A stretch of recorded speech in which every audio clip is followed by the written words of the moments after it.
Hello, all. The usual suspects return, but this time with a different hat on. We have to put aside our IPL hat and put on the WTC hat. अभी IPL का hangover उतरा भी नहीं है, but we sort of plan to have an early advantage in terms of getting our WTC or Test matches juices flowing. So here we are, the familiar faces to have this grand preview of the WTC final. But before we begin, how are you guys, right? ये अभी थकान उतरी कि नहीं IPL की? It's okay. The final. Someone said that the final in Ahmedabad went on longer for the Test match versus England. Yeah, absolutely. That was something. But yeah, now getting the hang of things. We're like, yeah, I wouldn't say that there's. I mean, there have been times when after the final, the next day I just was, been mentally prepared. Acha abhi match hoga, but this time that wasn't the case. Maybe it's because, um, there's a lot of work around it. So I was glad that it's done now. There can be a break, but yeah. Absolutely. Hope the WTC final is longer than the IPL final. That is our only hope, because as Anirudh keeps pointing out to me, the county games in Oval has not lasted that long. So before any further delay, let's just dive right in. So what we'll do is we'll start with the 11, so to speak, with India 11, what we feel it should be, and what the Australia 11 should be. And then we'll have a look at a few players. Maybe we'll end up looking at all the players. What do you guys think in terms of where they are at? How important is this game for particular individuals, and what can be certain plans around dismissing them, and so on and so forth. So I think from starting with an India lens, obviously, based on the 11 that we had before the show, I think Gurkirat was the sanest 11, and I thought that most of the people would agree with that 11. So let's just see what Gurkirat's 11 was. And I must add that Nikhil's 11 was pretty much the same. Yeah, do we have it? Yep. So Rohit Sharma and Gill to open, Pujara at 3, Kohli 4, Rahane 5, Jadeja 6, Bharat 7. Of course, maybe Jadeja can be promoted as well above Rahane. Ashwin, Unadkat, Shami, Siraj. Nikhil had Unadkat / Shardul in the 11. Nikhil, I think that is only due to injury concerns, or do you have any other reasons for not being able to choose one apart from the other? No, I think it was purely down to the injury update, because we're not sure how fit both of them are, which is why you see the top 5 are the same. Jadeja 6, Ashwin 7, Bharat 8, Jadev 9, Shami, Siraj. Proper package, 2 spinners, 3 pacers, and decent batting. So, like I said, it's largely the 11 that most people would agree on, but Anirudh here had certain reservations on playing Ashwin, and he wants someone else to be picked ahead of Ashwin. I'll allow Anirudh to sort of chip in here and have his say. Yep. Of course, I mean, he's coming from an Aussie fan perspective, so he might planning to plant Not a seed. really. But, Yeah, but go no, ahead. actually, but if you can display my 11, I actually have Ashwin in my 11. I have both Ashwin and Jadeja in my 11 as well. It's basically Ashwin at 8, Unadkat, Shami, Siraj, and Jadeja at 6. That's my 11. Oh, that's pretty much the same, but yeah. Yeah. So, but I'll explain where I'm coming from basically. So, but why I still think Ashwin should play. So, I was looking at some numbers of the Oval this season, and so 92 wickets have fallen at the Oval this season. Can anybody take a guess how many wickets have been taken by spinners out of 92? I can. You know the answer. I know the number. Yeah. I take a guess. 20. I'm going with a 25% ratio for spinners. So 23 wickets out of 92. Okay, Nikhil. Yeah, pretty much in the same lane. Maybe lesser, because you exaggerated so much. So could be 10 to 50% or even lesser. Okay, the answer is out of 92 wickets, 1 wicket has been taken by spinner. Oval this season. Yeah, but I think Yeah, to be very fair to that number as well, I will not look too much into it Yeah, because again, yeah, yeah. we'll answer So later. Yeah, you can go on. exactly. So see, that is one side of the argument that we've been hearing that Surrey historically, Oval historically is a place that supports spin and all that. But again, these fall into kind of the same cliched narrative that Sydney turns a lot, but it turns a lot, yes, but it does comparatively to probably other venues in the country, but it doesn't mean that it's a rank turner or whatever like indoor. So yes, that is one thing. But that being said, the only option if you leave out Ashwin is basically playing Shardul. And I'm not sure if Shardul gives you better batting than Ashwin A. And I'm not sure if Shardul gives you better control than Ashwin B. And thirdly, also, I feel that picking Shardul will be basically saying to Australia that yes, we are picking Shardul because we expect you to make mistakes. It's not an attacking move. I feel that picking Shardul is more like okay, we know that he can be erratic, but somehow he has his way of picking wickets, which probably no one has decoded how or what he does exactly, even himself probably.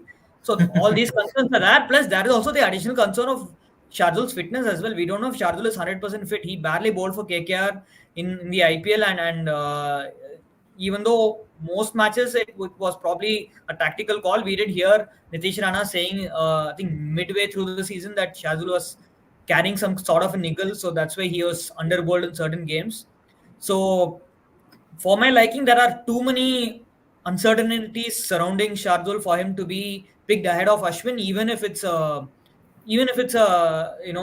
flat deck for that matter. And yeah, I do understand that playing in June, mid June will be or early June will be different to playing in April and May, and I think everyone who follows county cricket, even the journalists who cover the county, they can kind of attest to the fact that county cricket in April and May is a completely different sport altogether compared to later in the year because of the conditions and the weather and everything.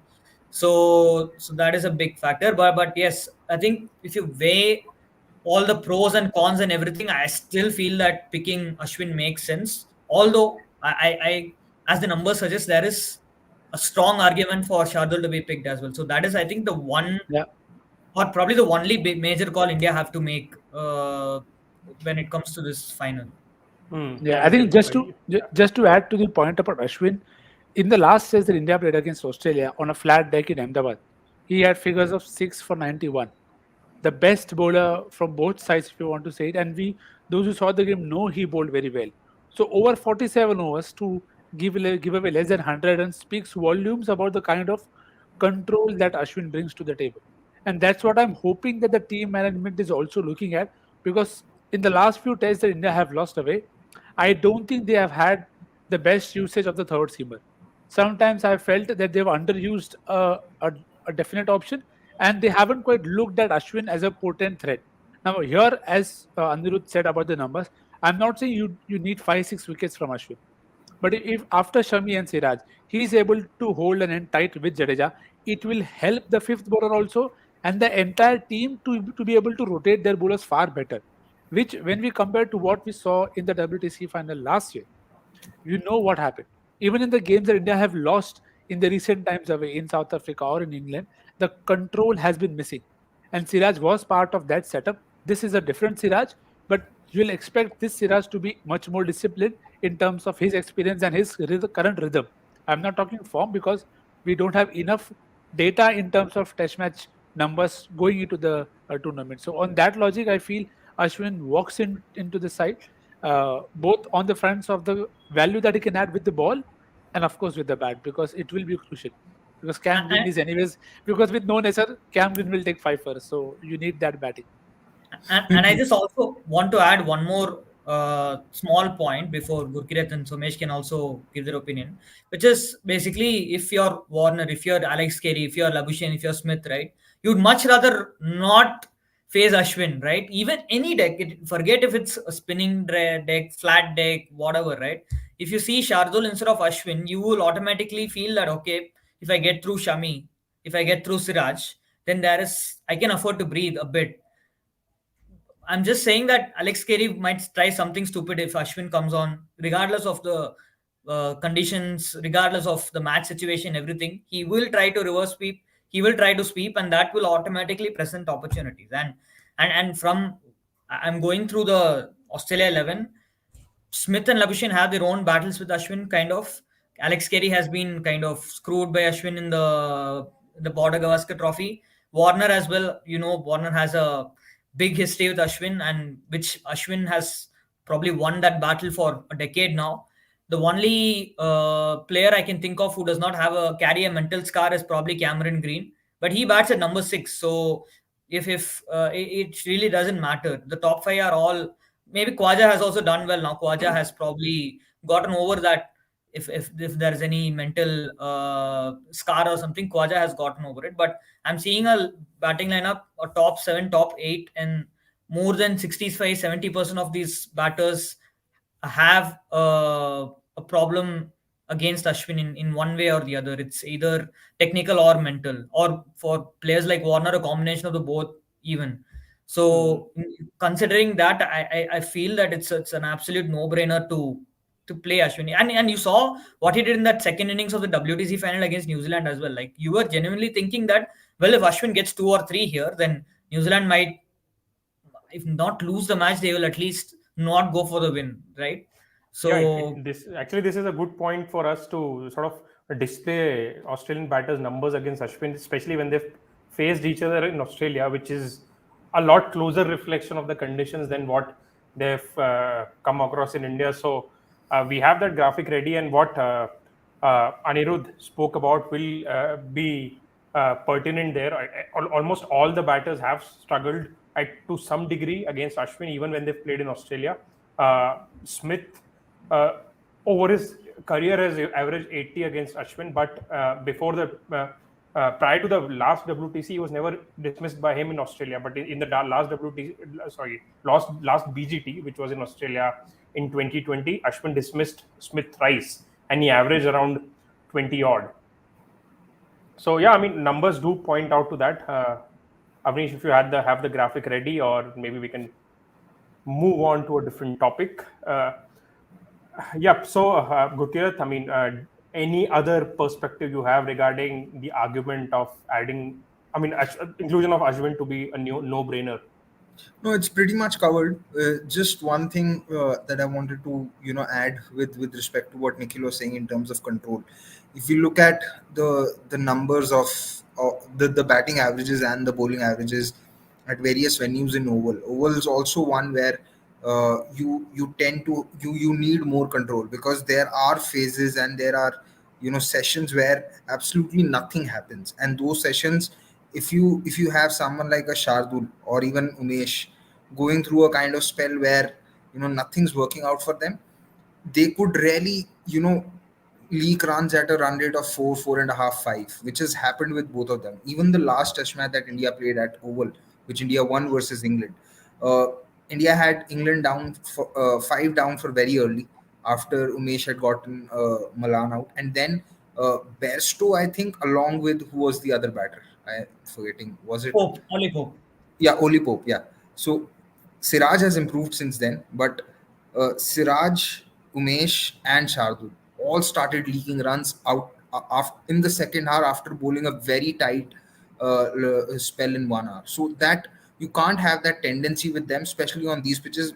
And when you know that Australia does have a few stroke makers who can, someone like Travis Head, if he gets into the kind of spell where Shardul or Umesh is not getting their line right, he can really make them pay. So like how Nikhil and Anirudh were saying, there are far more pros to playing Ashwin than playing Shardul or Umesh. So for me also, Ashwin's a starter, and he's done well in England in the few opportunities that he's got. The 2018 tour, the one test match that he played at, it was Southampton, the final, and then he did not play those 4 test matches. So I think he'll still be able to do better. At least the evidence towards him doing better is more than what would be for Shardul or Umesh. Yeah. And just to add, or maybe close this topic out, he's a guy with 400 plus test wickets. Why does it always happen? It's he who we are always questioning whether he can adapt. I mean, he hasn't taken 400 test wickets just like that. Every overseas tour, there is this discussion that can Ashwin play here? I mean, why is there a question? Do you question James Anderson playing in Sri Lanka, or do you question somebody else going away from the home and not playing? You have to play your best bowlers. You expect them to adapt, and as again we have mentioned the logical reasons as well. So let's see. Won't be surprised if he doesn't play though, because we know how sometimes selections work in India. And even if you look at the relative experience, Umesh Yadav has played 2 test matches in Yeah. England. And he played his first test match in South Africa early last year after being on tour for 4 times. So that tells you about his inconsistency. Shardul Thakur, the less spoken about his consistency or inconsistency is better, because no one knows what kind of Shardul would turn up. For me, there would have been a debate on Ashwin's position if you had 3 first choice pacers available in Bumrah, Shami, and Siraj, because then you could have afforded to carry a mercurial bowler in terms of Umesh or Shardul. But when even Bumrah's not there, you can't afford to have too many mercurial kind of bowlers who you don't know what will they offer on that given day. True. So this was the aspect where all of us agreed upon, and something that has been told to us that we usually end up agreeing on a lot of things. So let's just switch to something that we disagree on. You three are of the opinion that KS Bharat should play, and again, I think the way Gurkirat has said this is Ishan Kishan should nowhere near India's test team. I mean, Gurkirat, I'll throw the ball in your court. Care to explain why do you feel so strongly about this before I jump in? Because I feel India should be playing Kishan ahead of KS Bharat. Arey, sorry, Mumbai Indians fan. Okay, continue. यार मतलब ना, I can take this coming from others, but not from you, Nikhil. You know, I mean, I don't give 2 cents about the IPL, and nor Yeah. I have my reasons. I will explain my reasons for sure, and it has nothing to do with how Kishan is. So there are two ways you look at a batter or any player who's coming into the team. One is obviously your eye test, and the second is numbers, right? In terms of eye test, Kishan's struggles against disciplined bowling are well documented across formats. I mean, whether you talk of IPL, T20 internationals, or ODIs. I keep going. I've repeated this multiple times, but there's a reason why he has a very high dot ball percentage in limited overs as well. Because when he tends to get stuck, he gets stuck quite badly, because he rarely then can't even rotate strike. So that is one. If you look at Kishan's numbers, nothing impressive in terms of first class numbers as well. An average of 38. Now I know KS Bharat's numbers are also not great. He also has a similar kind of batting average, but he's played India A and with the Indian team far more. He's shown at least some application. I liked how he batted in Ahmedabad. I liked how he batted in the second innings versus Australia in Delhi. I know conditions are different, but it doesn't really make sense to drop him and play someone else, especially when you've gone back to Ajinkya Rahane for one simple reason, that you want to play those. You don't want to give a debut to a Sarfaraz, or you don't want to give a debut to any other new cricketer who's just coming out. So if you do that, and if you then play Ishan Kishan over KS Bharat, then you are also contradicting your selection policies as well. So for me, whether, like I said, whether it's the eye test or whether it's the numbers, I am not very convinced with Ishan Kishan. And yeah, another thing is, he's going to face, like, if we are going to take him to probably attack a spinner, Nathan Lyon's an off spinner who's going to turn the ball away from him. It's not that we can't expect KS Bharat to do that. Maybe if it was a left arm spinner, we could have had one point which was probably favoring Christian over KS Bharat, but right now I don't see any single point pointing towards that.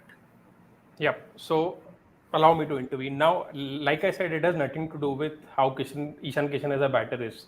Now, this has been a pet peeve of mine, that one of the biggest reasons for India to be underperforming at the highest level time and time again is the right-handedness of their batting lineup. And even right now, if you look at India's test success, it has not been on Pujara, Rahane, and Kohli for years now. It has been due to the lefties contributing, may it be Pant, may it be Jadeja, or may it be Aksar in the home tests. I mean, more than how good. I mean, you can't say that on paper Aksar is a better batter than a Kohli, right? It has to do with uh, certain bowlers discomfort to constantly changing the line of attack. And this is something that I feel that India has struggled with a lot. Uh, Blatant numbers can make it a little more obvious. We all know that Anderson's numbers against lefties and righties in England are pretty different. And I just have a few numbers of Cummins and Hazlewood here in England.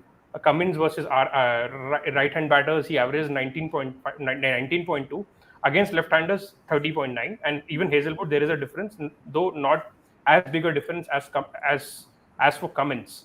Now, what I really feel is Bharat was anyway not going to be in the first 11 had KL Rahul been fit, because there is a big difference between the KL Rahul, the batter, and KS Bharat, the batter, as of now. Now, Bharat is also as good as a debutant, especially because the tests that he's played so far are in India, which will be the condition completely alien to what is going to face in England. So, hence, I feel that just to add a little variety to India's batting lineup, India should play Ishan Kishan ahead of KS Bharat, because I would have taken this. I mean, obviously, I would have wanted KL Rahul to play had he been fit, and then this right-handedness would have been a lesser concern because you are playing a much better batter. But right now, what I feel is, I mean, I know there is I mean, cricket, anything can happen. KS Bharat can end up scoring 100 and be that point of difference. But again, the smell test or the eye test doesn't tell us that KS Bharat is going to be that point of difference between the two sides. So if that is not, if you're not going with an option which you feel will be a big difference, then why not try something which is tactical and not so much a person oriented? And So yeah, that is yeah, pretty much my assessment of the situation.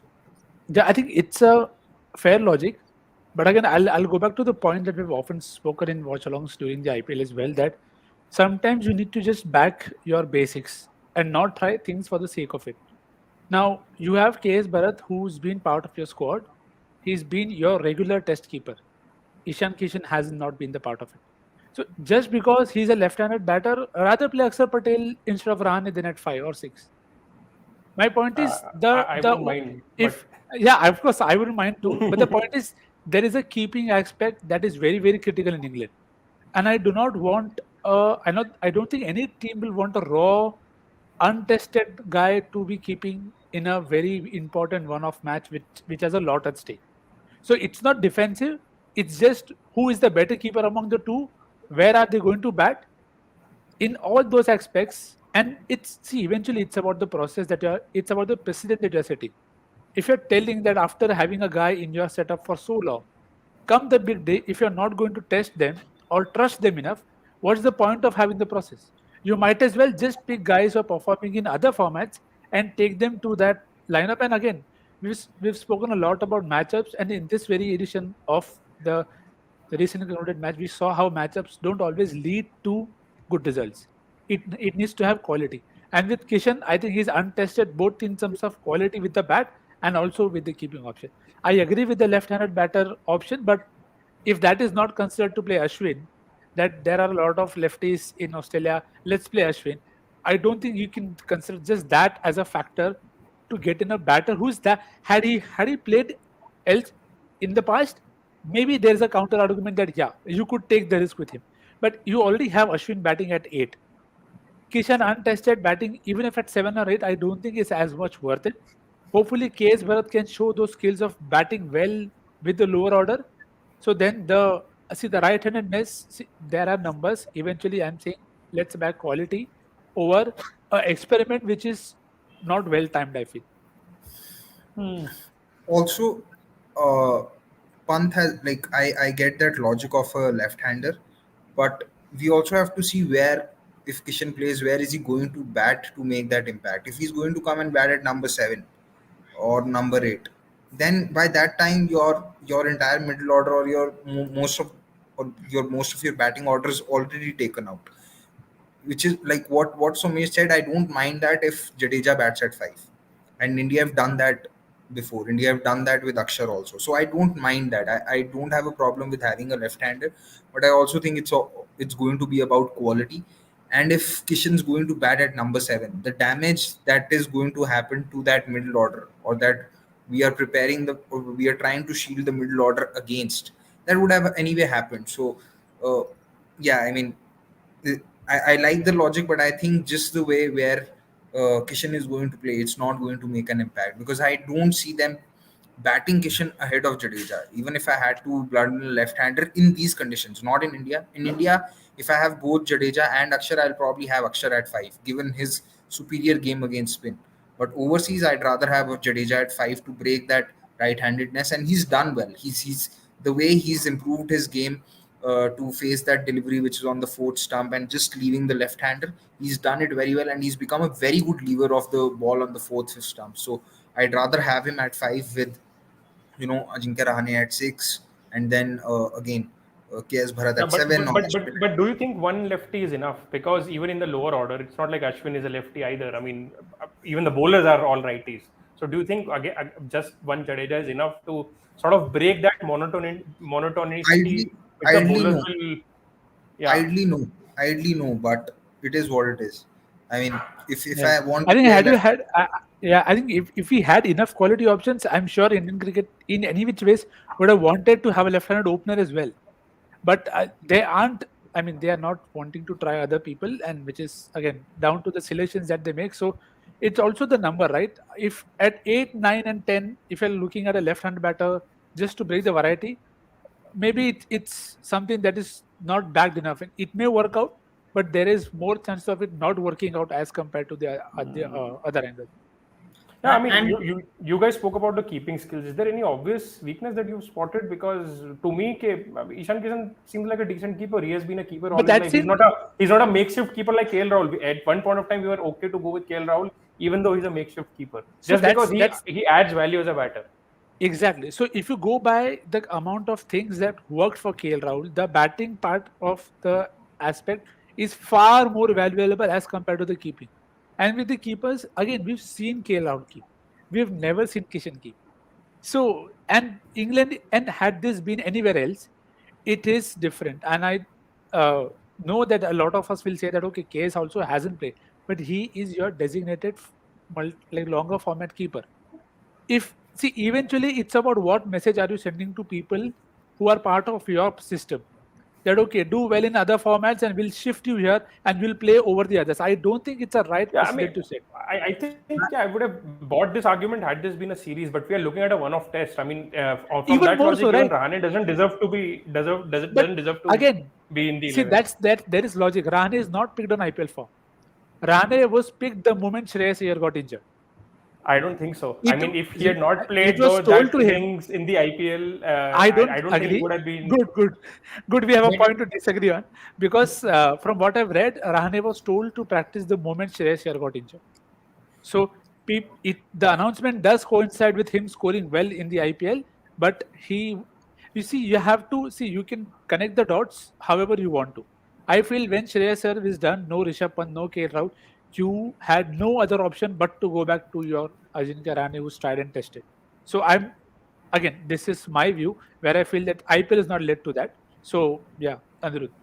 Yeah, so I mean, I just want to expand on the Nikhil point, right? And see, if you're not ready to play Bharat after having him in your A system for 4 years, it means your A system is flawed. Then I mean, why even have an A system, right? If then you're identifying the wrong people clearly. It's not So about Bharat. That's what I'm saying. It is not about no, Bharat the I individual. get It it. is about the overall combination of the team. Because No, no, I mean, Ashwin pretty much rested the entire England tour because he was not fitting in the combination. This is a guy who is essentially the modern day legend. We keep talking about batters, but he's even above Kohli for that matter, at least in the test front in terms of what he has done in the format. So I mean, at no, the end of the I day, it understand. comes about certain players fitting in the combination. It is not about Bharat being good enough or not. No, I get it. I totally get the argument. So, which is why this is again, I think there is merit in like both arguments, the left-hander argument as well. But there is a lot of uncertainty surrounding Kishan, and yeah, I mean I do agree. So I see it this way. I feel that Kishan has a higher ceiling than Bharat for sure. As in, for example, if you ask Australia right now that which batter would you not rather see, you know, having a start and then batting on 30, they'll say Kishan for sure. They I, won't mind I batting on. think that is sorry, but that is just exaggerating. Into I don't even think they are going to discuss that. To be very honest, No, but I'm just saying hypothetically. I'm not saying that they'll be discussing this. Obviously, I'm just KL saying Bharat and Ishan Kishan. if you're Australia, right? If who I has just want to know. I just want to know. Has Kishan played any India A games in England? Because I know Bharat. not in England? Uh, Bharat played the warm up game. Bharat was in the squad when India went to South Africa. I think uh, both. I think Kishan has played India A games in South Africa, but I'm not sure if he's played in England. So Bharat still has played somewhat. He's kept also. So yeah, for me, uh, picking Kishan right now is a very very left field call. It's just because if he's not played Literally. any first class cricket, forget any first class cricket in England, then by that logic, picking him just for the final also becomes far more difficult. Yeah. And yeah, And also you're going to setting him up to fail more than succeed. You have to Yeah. realize where he's going to come into bat. Now, if you're telling me that he's going to come into bat at 5, brave call. Hats off to you. Kudos to you. 100 adjectives. But then, if he's going to bat below Jadeja, what are you actually going to achieve with that logic? So again, the entry point is also crucial. Had this spot been a higher in the order, maybe you could have said that okay, he comes off as an opener, like a Ridhiman Saha in Gujarat Titans. But again, you have to see it's the longer format of the game. It's not a power play that you can hack around and get away with. And the key issue here is basically the staggering lack of depth in Indian cricket when it comes to wicket keepers. This is basically your second and third wicket keepers, and you're already discussing. We are almost picking between who's the least worst of two and rather who's better, And right? yeah, and but ha- and had the fifth choice wicketkeeper be available, he would have sort of played ahead of both the 2 and 3. no, but Yeah, here's I think where the selection is to be blamed, because you have the likes of Upendra Yadav and Akshay Wadkar who are I'll doing. Yeah, I want to, this thing as well. I want to expand on that as well because would you would you have any confidence if Akshay Vatkar, or I know they have not played A matches first of all. So again, this is where you have to question the system as well. If Akshay Vatkar and Upendra Yadav are averaging over 40, 45, 50, whatever in the last three Ranji seasons, and you're not confident that they are even good enough to play A cricket. I think Upendra Yadav has played one match probably or couple of matches, and Vatkar has had no call-ups, I guess. So they are your third and fourth wicket keepers in line. But if uh, if you told if you told us that Vatkar or Upendra Yadav is in contention to play for India in this test, like nobody will be confident as well. So you are like, okay, but they've not even played A cricket, then why are they getting picked? So I mean, there is a serious wicketkeeper issue in Indian cricket right now because the gulf can't be this big. There is a big gulf between Pant, huge gulf between Pant and the next, first of all. But it also feels like the there is no pecking order as well, and everyone has probably one weakness or the other. They are untested, they are inexperienced, they are old, or like they are not a good enough batter or not a good enough keeper, or you've not seen them play at the highest level, or whatever. I think this is one area which is clear that you guys identify a young wicketkeeper or whoever you think is good, and just groom him, please, because I it think can't be this way. I think more than a wicketkeeper issue, this is an issue of lack of patience in terms of selections, because you're too desperate to win some sort of a silverware. Because if you look at it now, your backup or reserve opener earlier was Ruturaj, who again I felt had no business being in the reserves because he has an average of 41. Now, an average of 41 for an Indian batter in the Ranji system is not great, because we have seen players averaging 55 and above and still struggle to get a debut. But he got picked as a reserve opener for at an average for with an average of 41 or so. And this is when you had Abhimanyu Easwaran, who was playing, who was in Bangladesh as a reserve opener. You've played him so many A games. He's done well. So I think this is again a lack of trust, and which is coupled with lack of patience, because you just want to win some kind of silverware. So you just want to go with players who you are comfortable with in other formats. the selection of Surya Kumar Yadav was on the basis of this. So this is more than a keeper issue or a depth issue. I just think it's become an issue of lack of patience, where you're not even trying to give time to players to develop, and then also find out who are those players who you can invest on. Because for the reserve spots, as of now, there is complete musical chairs. आज कोई है, कल कोई और होगा, परसों. And and it is for the entire test lineup. You do not know who is your next middle order or your Yeah. next off spinner. Who is India's next off spinner? No, nobody has any idea. Sundar when he's fit, but yeah. Okay. We've had a very lengthy discussion on this. I'll just take one comment. Ankar Biswas is saying that Unadkat is a left-handed, I guess. Yeah, he bowls left-handed, but he's a right-handed batter. So if India play only Jadeja, then he will be the only left-hander in the 11. Moving on, we will sort of now tackle every batter one by one. We'll of course start with Indian captain Rohit Sharma. Let's see what he has done during the course of this WTC cycle. He was pretty impressive when India played England last time around. I'm just waiting for his graphic to pop up. Yep, he averaged 52 and change in England last season, 8 innings, and that 100 came at the Oval, the venue of the WTC final. And he did reasonably well in India as well on these dust balls, but that is pretty much irrelevant. The key aspect of Rohit Sharma's batting that, guys, I want to talk about with all of you is the way he was targeted by pacers whenever he was playing outside India. Most of his dismissals were of bouncers, as most of us might sort of remember. 5 of the 7 dismissals in England were off the back of length of short balls. So the bouncer plan will be on. And if you remember how Australians got him out during the BGT as well back in 2020, it was mostly to the pull and the hook shot because he is a compulsive puller. But he has gone on to the record to say that it's his run scoring option and he will keep on persisting with it. So, I mean, what do you guys feel about that? And will it be an obvious plan, or will it be a plan A and not even plan B? And how do you think Rohit should tackle that? Yeah, so it's very much like the Virat Kohli and Virat Kohli and his relationship with the cover drive. A lot of people say that he should bin it, but if players are going to bin their best shots, where are the runs going to come from? So I'm never going to be on that board or on that train which says Rohit Sharma should stop playing the pull shot or the hook shot. I think he should, but sometimes what I felt is that he takes it on his ego. So maybe if he can be a little more selective in terms of, because if we can just have that pitch map of those Pitch map, dismissals yeah. to bouncers.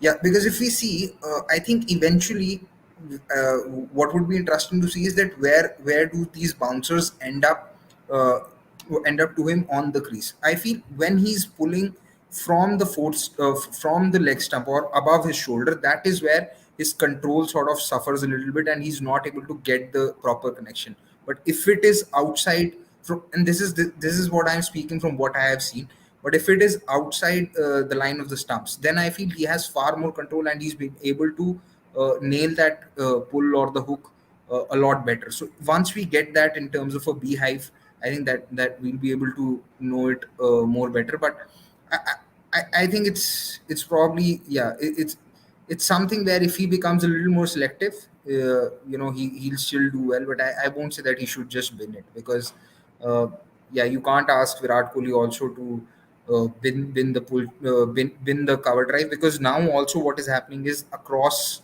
uh, what has been happening in Test cricket is that bowling attacks are getting far more deeper. So you need to have your run scoring opportunities to keep pushing them, to keep releasing that pressure. If you start going into a shell, then eventually, regardless of the number of balls you face, you might be able to bat 200 balls, but you will not be able to score those big runs. One of the reasons for Joe Root to dominate the way he's been able to do it in the last 1.5 2 years is because of the number of shots he has and his ability to keep transferring that pressure back on the bowlers.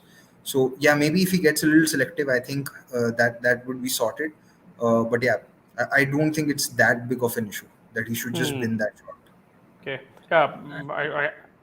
Yeah, Anirudh, of course, we're talking about Rohit Sharma, so we'll need your No, no, inputs. no. That is a different format, different tournament. This is a different sport, so I'm not gonna remind anyone of anything. But the fact that we have gone from talking about Rohit Sharma as a liability away from home to basically now he is probably we're talking about he's the only one capable of dismissing himself. It's gone to that level. So that alone tells you how much, how far he's come as a test batter and most importantly an overseas batter.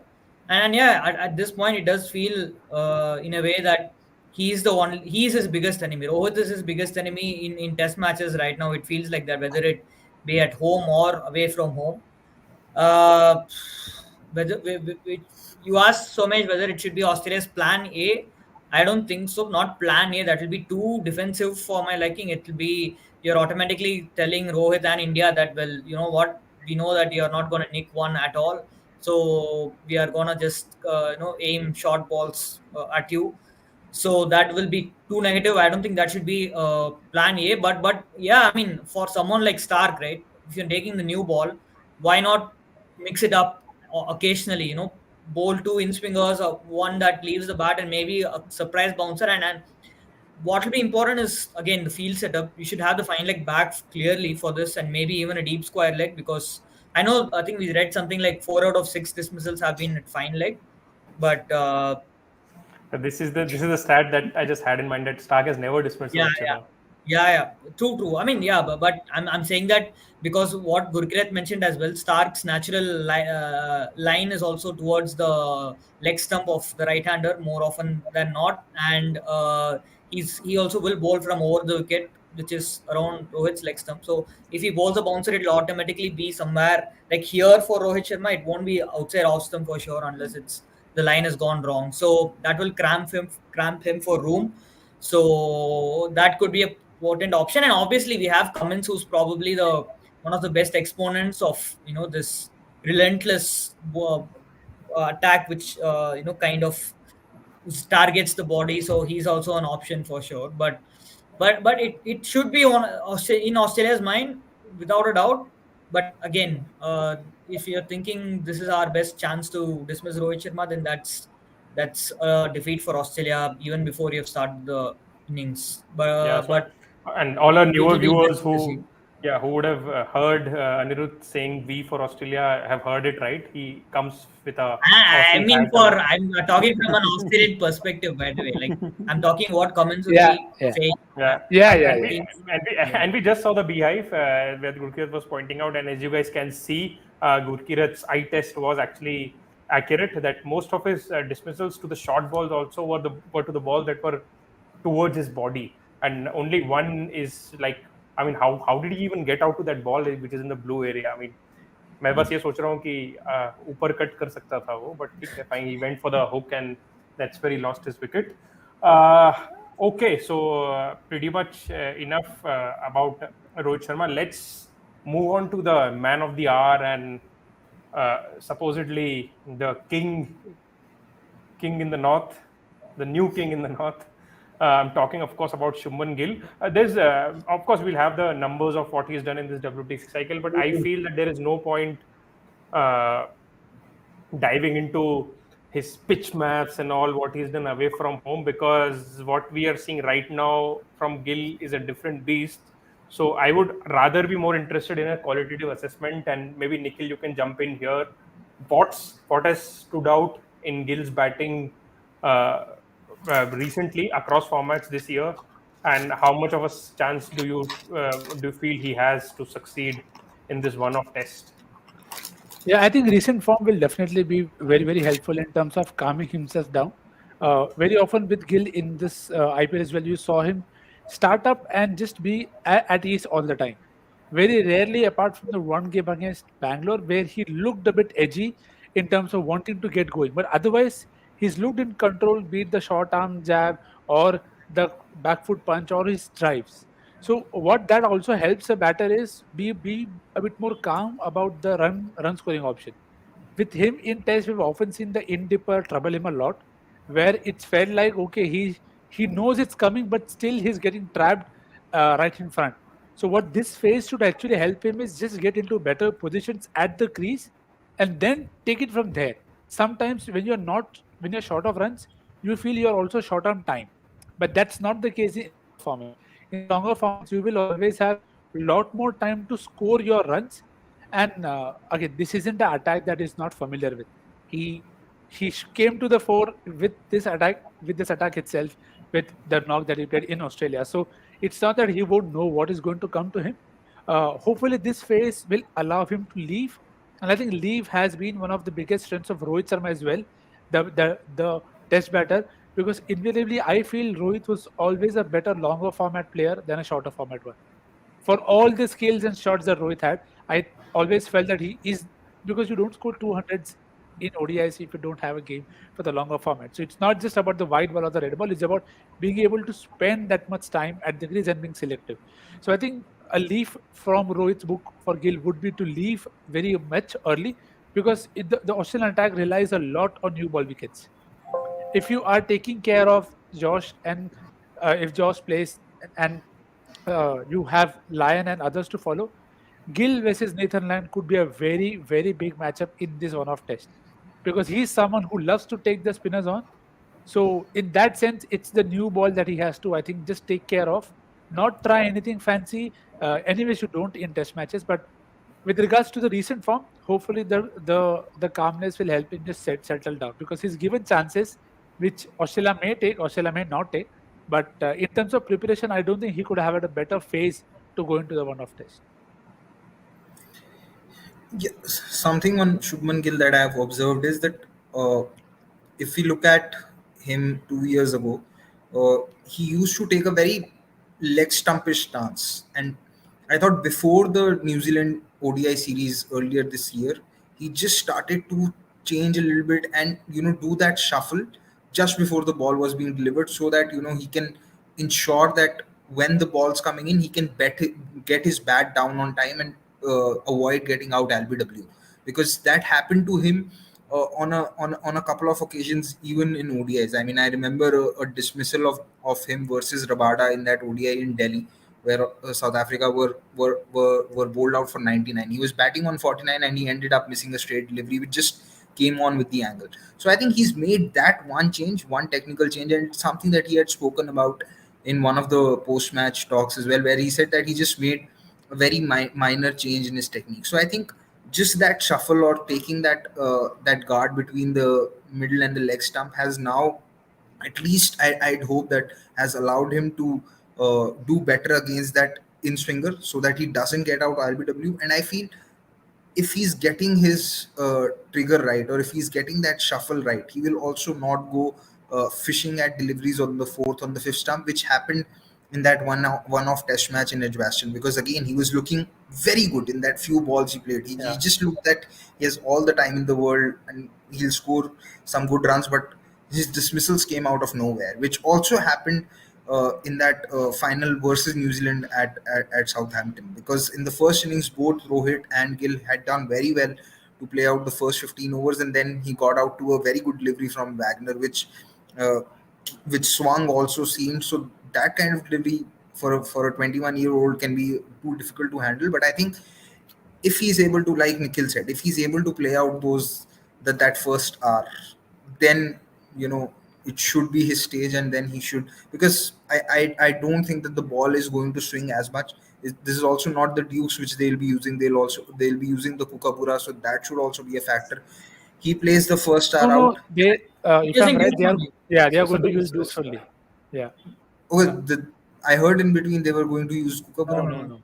यार Okay. Ponting बोला था कुकाउरा use करेंगे, वैसे Ponting को सब पापा कुछ पता नहीं पॉन्टिंग को होता. जाने दो, जाने दो. But yeah, I mean, good cricket. Talking about the first hour made me एकदम से मैं जाग गया कि गुरकीरत बात कर रहे हैं. We are listening to Sunil Gavaskar. But yeah, essentially, yeah, big test for Gill, and I'm just hoping that the kind of struggles that India middle order has been seeing, and usually being bailed out by the lower order, which sort of feels absent in this test, because there is no punt, there won't be Aksar unless we are in for a surprise. So hopefully Gill is that point of difference which we end up finding against whenever we play against Australia. Yeah, Nirud, you have a point to make. Yeah. Also, I think he played for Glamorgan last year in between all this after the one-off test. After we've not talked about, we talked about Gill in the WTC final, the England test last year, but he played for Glamorgan. After that, he averaged 61 in like 3 matches. He had a century and a 50. So, probably completely different conditions. It's a division lower as well, but it's again good for his confidence that he can probably implement a thing or two which he learned in that mini stint that is there. But through that, the one that nips back in will always be kind of Gill's. It has been his kryptonite till now, but again, if Australia are looking at it, they can also be encouraged by the ODI series against the ODI series that happened recently, right? I think the Australian Pacers were probably on top against Gill on most occasions. Especially, I looked at somebody like a Sean Abbott who was troubling him really a lot in that Mumbai Wankhede ODI. He was like beating Gill on several occasions, and I think even Starc had the timber over Gill on that series. But although both of those dismissals were kind of loose shots, so but you Got it. know, Backward point. Yeah, it's tough to see yeah, that happening. Yeah, we will come back to this graphic later on, because this graphic will be a point of contention when we are discussing the Australia 11 that feel Australia might field. Coming back to the next batter, and we'll sort of speeding the process a little bit from here on. Let's see what Pujara has done. Of course, he's been prioritizing county cricket over IPL, and some might say that this will eventually sort of work in his favor. His numbers, his numbers in India itself are not that great, let alone the numbers outside Asia. One of the biggest pointers about Pujara has been, his performance in the first innings versus the second innings, because there were times back in 2019. I remember that everyone used to call Mohammad Shami second innings Shami, but I think in recent times it's Cheteshwar Pujara who is the second innings Pujara, especially when India are playing outside Asia. He averages only 9.6 in the first innings, and his average bumps up to 50.4 outside Asia in this cycle. Uh, like every other batter, most of his dismissals are across around that Goodland spot. Uh, with Pujara, inadvertently we end up talking about the way he paces his knock, strike rates. So maybe Gurkiat, you can chip in here. How crucial will Pujara be, and the kind of approach that you feel he should be taking? Before we do that, we have just had 100 viewers, which is absolutely rare unless and until we are doing a cracking watch along. So thanks guys for chipping in. We've just started. We've discussed our India 11 and why I feel Kishan should play, but the three gentlemen do not feel the same. And we've discussed Rohit, Gill in a lot of detail, and the potential plans Australia might have for them. So you guys can rewind and check that out. But meanwhile, yeah, my question to Gurkirat is his expectations from Pujara and how he would want him to sort of build his innings. Yeah, so Pujara is a very peculiar batter in the sense that sometimes he faces a lot of criticism of his intent, and I have also been the one to criticize him on that. But I just feel with respect to him, the intent part is very misunderstood, because sometimes his job is to ensure that there is no collapse. So at that point of time, the intent that he has to block deliveries or to keep bowlers out or to keep good bowlers out or good play out good spells is the right sort of intent. Uh, the one change that I've seen with Pujara off late in a few test matches is that he's also understood that just being able to bat time is not allowing him to score those big runs. He has scored impactful runs despite averaging in the 30s in the last 4 years, but he's only had 100 to show for it, and that was versus Bangladesh again in the second innings of the first test match where Bangladesh were playing with only three bowlers.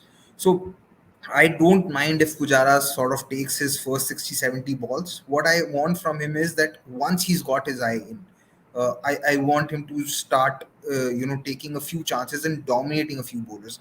In between, he had completely stopped playing the cut shot. Now that has come back. I loved how he played in that second innings in Indore, where when the opportunity presented himself, he was able to come down the track, go back and cut line, and that was a very very good knock. uh, only scored 57 runs, but on any other day on a better batting pitch should have easily gotten to 100.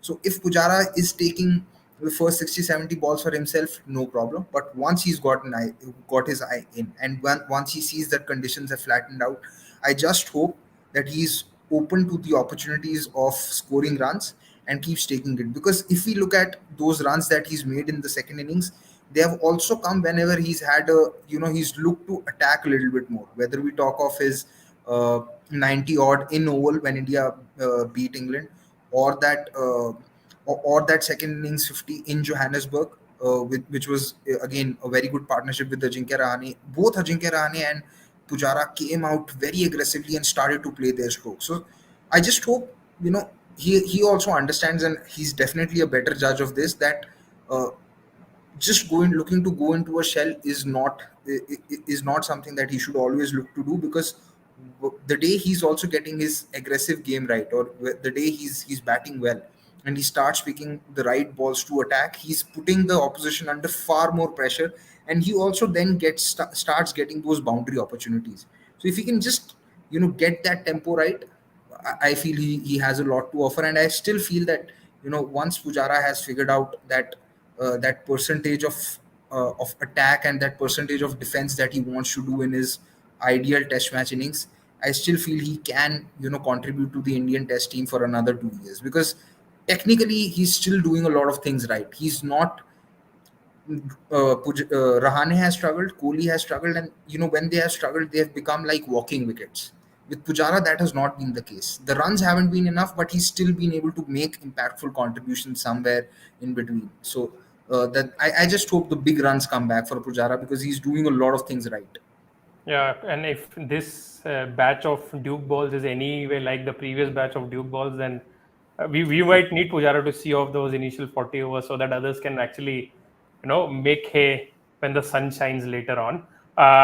Of course, after Pujara, we will move to the fan favorite, Gurkirat's favorite. I don't know about Nikhil and Anirudh, but I am pretty much, looking forward to see Virat Kohli bat. He has, and just like Gill, he has been in superb form. This cycle has not been that great from Kohli per se. One of the innings that actually comes to mind is the innings that he played in South Africa, where he toiled for 200 plus balls and scored a 80 odd. I do not remember the exact score, like 79. That's right there in front of us, until Rabada got him dismissed. I don't know if that is a positive or a negative, but during the course of this cycle, whenever he's not been dismissed in lines of the stumps to the pacers, there has been just one bowled, and that too was against Matthew Potts playing on in the one-off test. So, we saw last time around there were plenty of dismissals where he was getting trapped. I think he has sort of made an adjustment to that, or one can even say that he has not last long enough for bowlers to target him there. But yeah, I will allow any of you guys who wants to chip in to talk about Kohli, what is to look forward to, and potential plans that Australia might have for him. Yeah, I think with Virat, it's always been about the phases that we've seen him encounter. The 2014 phase where you felt that there was a clear pattern. Then he went back, came up with a slight change in stance in terms of technique as well, how he's leaving. And in 2018, we saw a lot less edges. There was better luck as well for him in terms of Yeah. the catches were dropped. The first mistake did not result into a wicket, and he was far more patient and happy to let the ball, come to him and then score later. So in the last cycle, there were many phases where at many times I felt that Virat was at his best in terms of staying at the crease. But sometimes it just felt that okay, now he'll get the big one and he'll get out. And I haven't seen any pattern to the way he's gotten out, because I feel it's just been some has been good balls and some has just been maybe a lapse in concentration, something like that. So with that Virat and the Virat that we've seen since the Asia Cup, there has been a clear, visible difference in the way he started his innings. So that is something that has me very excited about how he's going to start this time around in the Test summer, because you look at the last few knocks he's played, even in the T20 format, he's not Hmm. looked troubled at all. He's Yeah. looked at Yeah. complete ease, and again, it's not. See, it's something that he said very vocally that there's a test match coming up. I can't rough up my test game, so I'm not going to play my fancy shot. It tells you how much he wants to do well, because when you set the standard so high for yourself, see, nobody knows it more than him that where he's going wrong. So it's up to him now to ensure that the right wrongs are corrected. So sorry for that pun, but It's good so, one. yeah, thanks. Rogans. So I think that the runs that he scored in the recent time in both the formats of the game should help him be more steady. I think the South Africa knock, we all felt that this could be it. And again, it's not always about the hundreds. Something that I also say a lot with Pujara is they play for the sides. You need a Pujara for the likes of Rishabh Pant to flourish. It doesn't happen just naturally. If you keep losing wickets at the other end, Rishabh Pant cannot attack. So with Pujara, with Kohli, again, you can't compare the two in that sense. But Rohit, Virat has had his share of low scores. Hopefully, this phase, I am looking to how Nathan Lyle bones to him.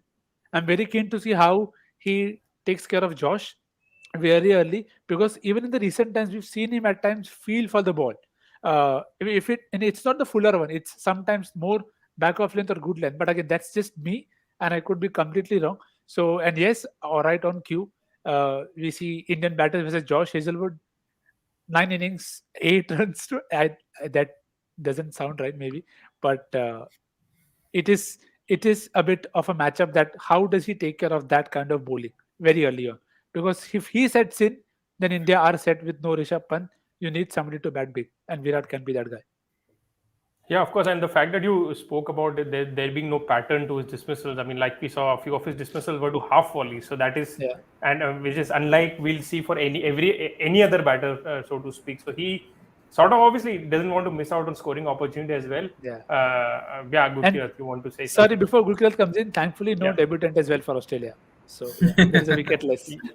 Yeah, but Boland might Fine, typical. I mean, might just be that debutant in at least from an India perspective that हाँ भाई उतना ज़्यादा देखा नहीं है तो ठीक है. It's as good as a debutant for us. So one thing, what Nikhil was mentioning about the period before the Asia Cup and post Asia Cup. Uh, I've I've spoken about this, that before the Asia Cup, when Kohli was batting in Test matches, he almost looked desperate to attack fast bowlers, and that is why sometimes you saw dismissals to those half volleys and to balls which were innocuous deliveries. They would not trouble him, but he would just find a way to get out, because he was just becoming desperate to score and get that feeling of dominating the bowlers. But I think now that runs are back under him, he'll be a little more patient. And uh, now the Virat Kohli that we have seen in Test matches over the last 2 years, the last 2 3 years, I think he was also he had a decent 2021. He did not have 100, but he had very good knocks.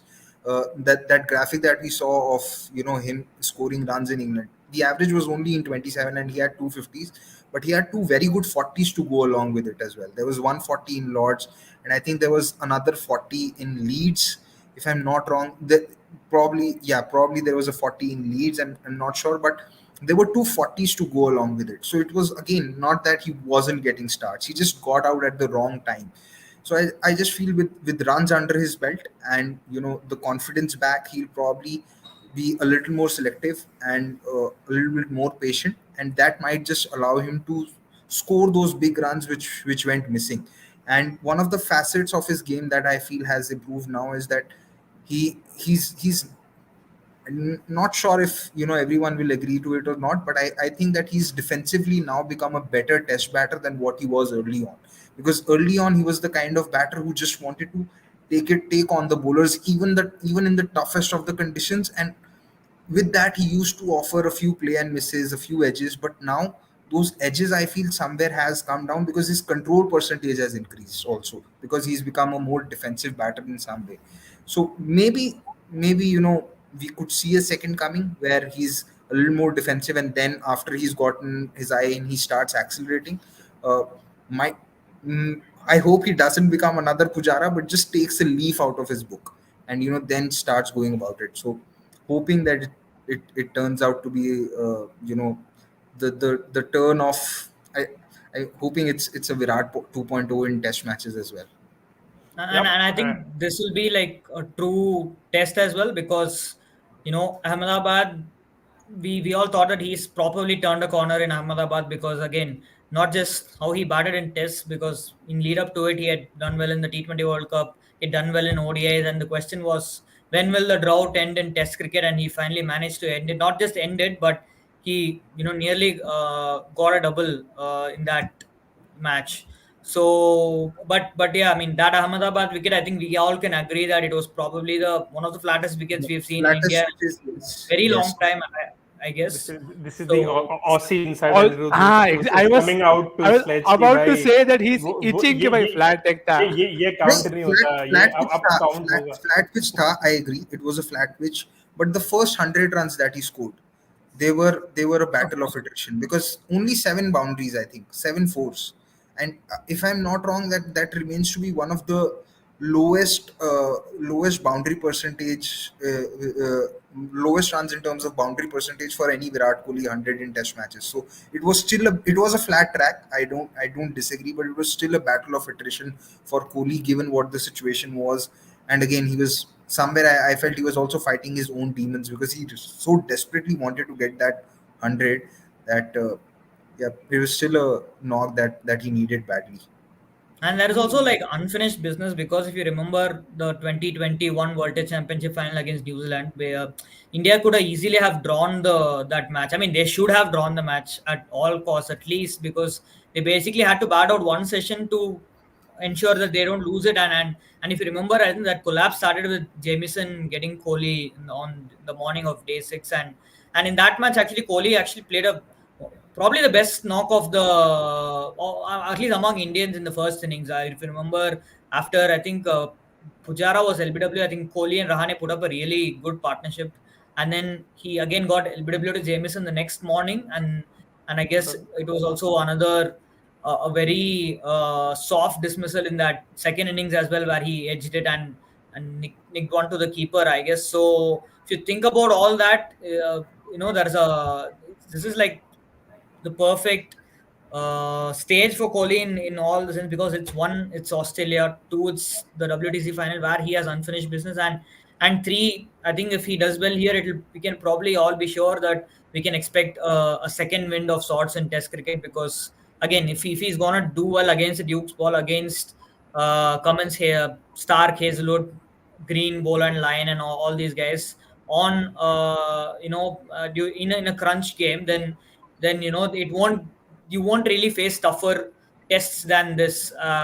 So in always, I think this is for Kohli, the batter. This is one of the biggest games of his. I won't say his career, but yes, at least in recent times, it's probably the biggest game he's played. So that is there for sure.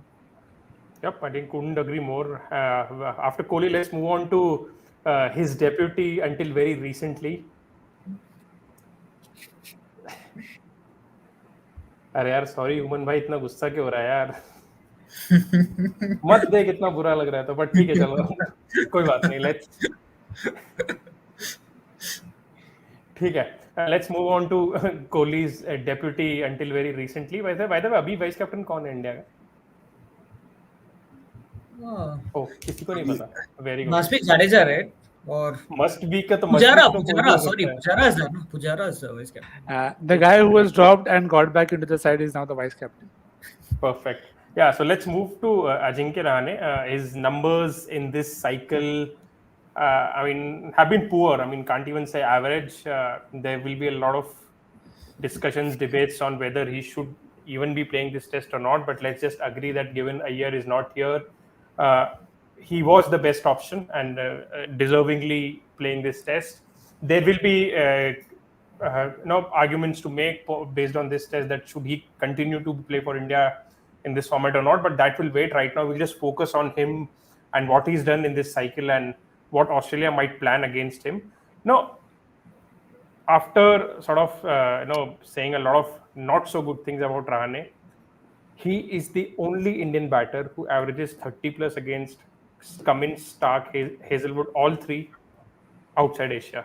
So at least he will come from a position of strength while facing bowlers against whom he's done well. So that sort of works against in favor of him. His dismissals have mostly been around pretty similar lines to what we've seen with Pujara and Kohli, bowling on good length in the channel. I think most of his dismissals have been in the cordon. Only one has been towards fine leg. Yeah, I mean, let's start with Gurkira this time around. Anything different that he saw in Rahane during during the IPL, which makes him feel a little positive about what he can go on to achieve? Yeah, the first 20-25 balls are key with Rahane, regardless of where he's batting, because he's a very, very nervous starter. Uh, I have a stat that doesn't really bode well for Rahane. He has scored 55 runs in 6 innings at Oval with 3 ducks.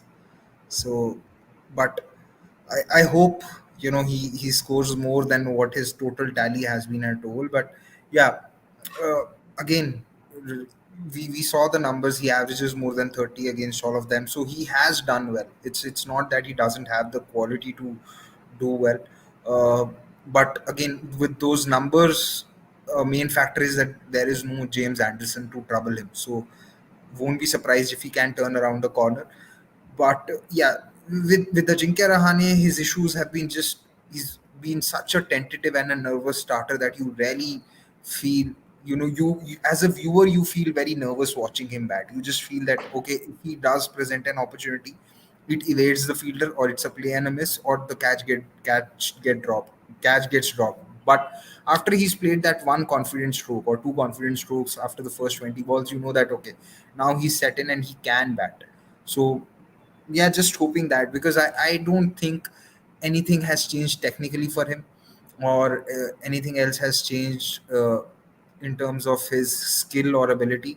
Just hoping that he gets over that tentative start of his and then can do well, because the quality has always been there. Without quality you can't score the kind of hundreds that he has scored across the globe. So yeah, that's all about that's all that I have to say about Ajinkya Rahane, because Yeah, there's nothing else to talk about it. I also don't think that he's been selected on the back of the IPL.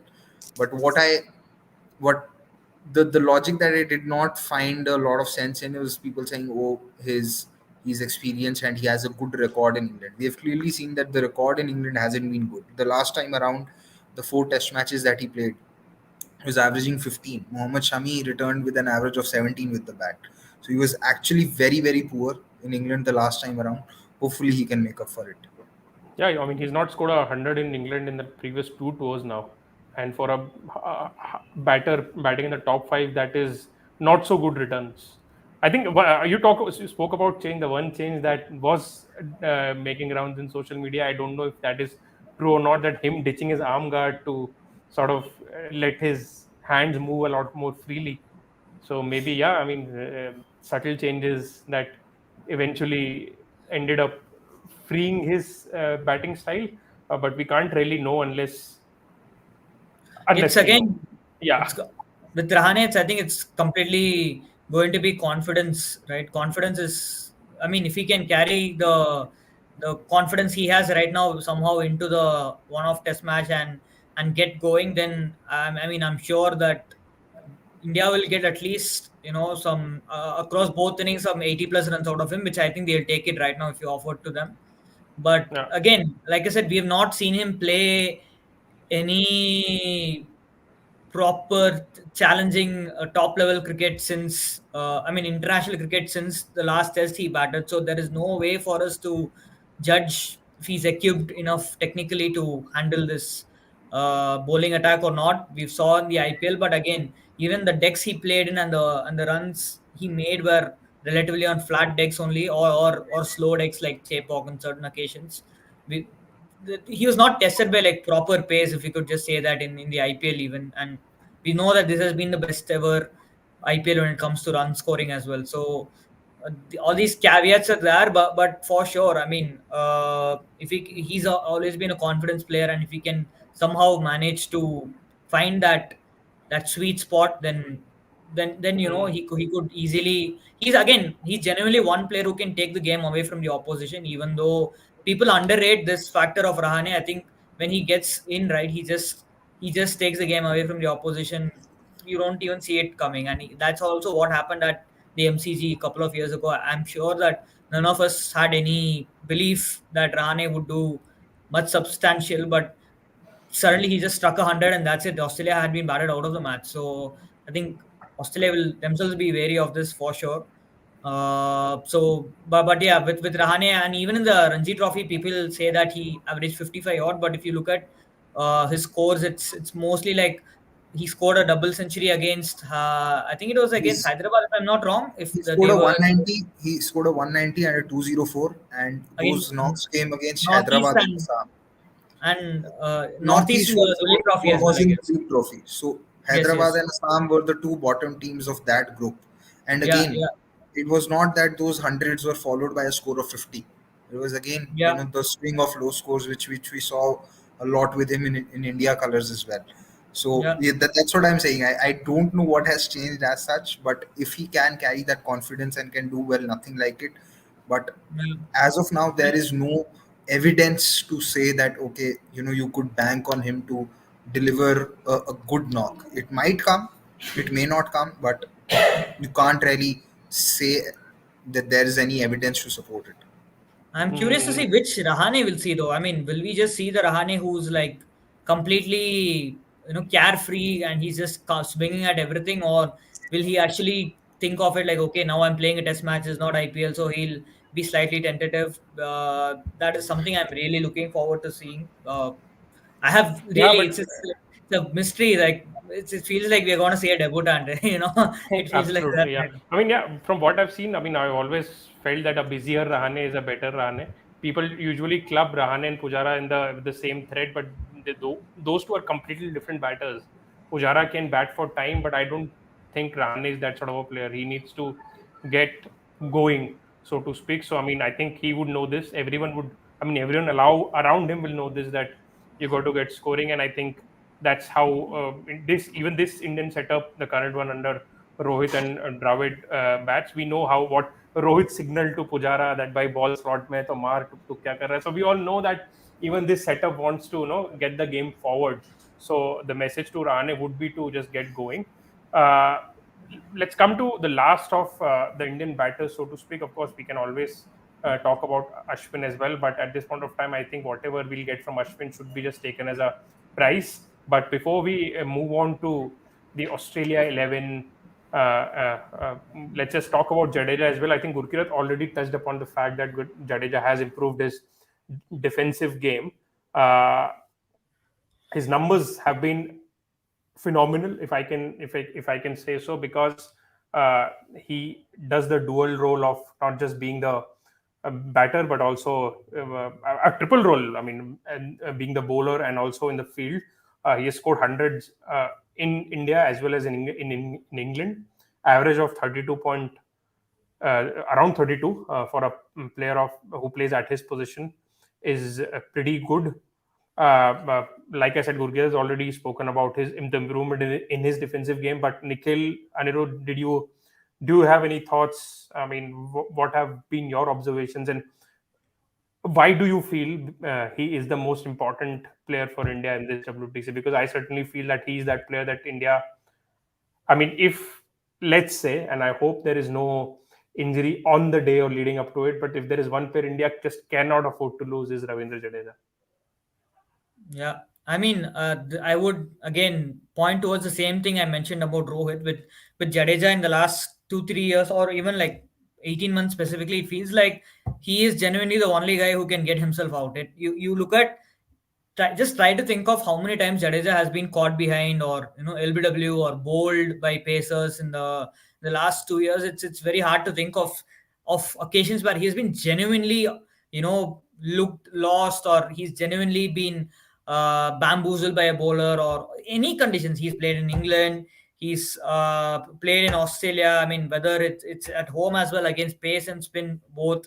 It's just he looks just so rock solid, and it automatically feels like when Jadeja enters the crease, you have to only take wickets at the other end. He's not giving his wicket away, and he just knows what to do. And again, we're not sure if it's because of his left-handedness, or of course he's made noticeable technical tweaks in the last couple of years, which have and added more discipline to his game. And also he's been open about the fact that batting with actually batters has helped him, kind of realize his potential. We saw how he had almost been labeled a guy who can only bat at number 8 or below in his initial years, but now the team has started showing more trust on him as an all-rounder, a batting all-rounder of sorts almost when it comes to away matches. So that is there, and I think we can just display that numbers we had about Cummins, Hazlewood, and Starc against left-handers, if I'm not wrong, in England in the last time they played in England. Yeah. Or yeah, so yeah, Cummins in England as right-handers, 19.2 as left-handers, 30.9. Hazlewood 24.2 is 31.4. So this again brings me back to Somesh's point about why Jadeja will be key. He will have to break that right-handedness in the batting order. But yes, that's also one more factor where he bats, whether he bats at 5 or 6. When Pant bats at 5, Jadeja usually bats at 6, but now Pant is not there, so where will Jadeja bat? And the numbers actually tell us that whenever Jadeja has batted at number 5, his average is 11 compared to 50 at number 6. So again, this could be an absolutely meaningless stat because Jadeja has batted only 6 or 7 times at number 5. But there is also an argument that would you move him away from his best position and just continue him at 6? Why fix something that's not broken? So I think India have to get Jadeja's entry point or batting position right, which I think will be extremely crucial. Yep, Yeah, absolutely. I think both Rahane and Jadeja will perform a very crucial role for this side because it'll obviously depend a lot on the start that they get. But Rahane in this recent form that we saw in the IPL, and again, it's not about the IPL in such as a tournament, but it's the freedom that you see people bat with. So when you associate Rahane with stroke, you're not surprised because that's how we've always seen Rahane as. So he's someone who loves to play his shots early on, and then when he gets going, he just keeps going. So in an ideal world, that is how you will want him to bat in the test matches because now that you spend some time on the outside, you get different perspective. So hopefully that helps India in terms of setting up a total from one end, and Jadeja at the other end can hold an end. As Anirudh said, sometimes I feel he's been too rigid in terms of when he's batted with the tail that he's not wanted to get out and compromised on runs that he could have scored in those occasions. So sometimes I feel with Jadeja, it's just about the message has to be very clear to him that this is what is the eventual goal. Because see, you don't score triple hundreds for fun. No matter what the competition is, what the level of the competition is, it takes some skills to be able to do it in this Ranji system. So he definitely always had the batting skills, but these two players, I'm just clubbing them in terms of the confidence that they bring and how they want to approach. So we've discussed the left-handedness. We've discussed how he can bat time. I hope he's able to bowl as well as he did in this edition because it's not that you can't, the matchups bit don't override in test match. You can bowl to lefties with the rough, and he's bowled very well as well to the left-hander. So his role will not just be limited to the bat, I hope. In the past, we've seen him not being used well at all. So, and that's the record that we see on the screen. Australian batters versus Jadeja away from home. Fairly decent numbers across. Of course, Smith will Yeah, so definitely. away from Yeah. home is away from Jadeja's home, not Australia's home. So basically, these are the numbers in Australia. Yeah. So again, these are fair numbers, and you see that one name there in Travis Head. For some reason, I feel he's the guy that you're looking at in comparison with Ajinkya Rahane.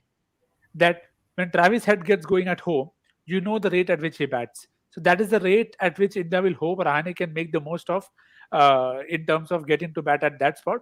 And yes, Jadeja, of course, will be crucial. And as Anirudh said, agree with him completely on getting the entry point right for Jadeja because you don't want to end up wasting him batting just with the lower order.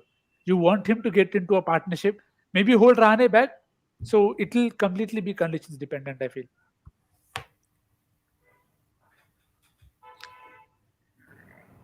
playing Akshar over Rahane at 5, see, it is something that we discussed in the earlier part of the conversation that uh, इसको अगर हिंदी के meme में answer करूँ तो ये बात बोलने के लिए बहुत अच्छी है, बात करने के लिए, पर प्रैक्टिकल में कितना होगा we don't know, and I don't think it is likely to happen because I don't know why would you pick Rahane अगर आपको नहीं खिलाना अक्षर पटेल को, so then I don't think it makes sense because the guy doesn't even have a central contract right now, so just selecting him for the bench, I don't know if looks very out of the box. And you have to remember they don't even use his bowling well, Akshar Patel. And when they take him, teams forget that Akshar can bat. So that is also there. And also it depends on how many gambles can you take as a side in a World Test Championship final, right? You're already thinking of picking Kishan over Bharat. It's a genuine possibility. Then there is picking Shardul. Then there's already two gambles. That's already two gambles. And then you can't also take another punt in picking Akshar, and then you are left with, a mess then. I mean, I'm not saying it could be wrong, but I just don't see it happening. Especially since we have not seen Akshar play red ball cricket of late. This away from home, especially, we have no idea how he'll fare. But I don't see it happening. But I don't think it's a question that must be shot down. That is probably a genuine argument to play Akshar over Rahane for sure. But I just don't see it realistically and practically happening. Yeah, I just wish Akshar was an all-rounder enough to even wicket keep. So that way he would have definitely. See, if Akshar is not batting 5 in India, he's not going to bat 5 in England. So anyway, I don't know why it's. I mean, it's good to have wild ideas. It's good to experiment, but this one doesn't make sense. Even though I was not in favor of bringing Rahane back, but anyway, see with Jadeja, again, like how Nikhil said, it would be very important to not waste him, like how India wasted Akshar's batting in the recent Border Gavaskar Trophy. Uh, I don't mind if India do what they did last time when they played England at the Oval by promoting Jadeja at 5. Just one thing that I want to say, that his numbers at Oval specifically are good enough. He has 11 wickets at the Oval in 3 Test matches, which is the highest for any Indian bowler at Oval. So, and India have played 14 Test matches at Oval. So maybe it could be, and the strike rate slightly high, but you expect that away from home. The strike rate 67.6, average is 31.27, and the change that happened with Jadeja, the Test cricketer, specifically Jadeja, the Test batter, that started with Oval 2018. So if he does have a good Test match, it could probably be, completing a circle of sorts. So yeah, hopefully that happens, and we are talking about a lot of things that if they happen, they give us a positive result, positive for the three of us, not for Anirudh. But yeah, I mean it's a storyline that you would like to see if it happens. Yeah, and I think if I remember correctly, Jadeja was the bowler who broke open the Oval Test as well for India, right? It was not very opened up, like he broke. Yeah, but I think Bumrah contributed, and everyone chipped in. So Shardul took Rory Burns' wicket when they were like 108 for no loss, I think. And 100 for no loss. He conceded like a couple of boundaries before that, and suddenly he bowled unplayable. Yeah, cool. I think talking about Shardul, let's talk about the player that we feel should play ahead of Shardul. I'm talking about Ravichandran Ashwin here, of course. And these are his numbers to Australian batters away from Ashwin's home, that is in Australia. Warner averages 7.2. What's wrong?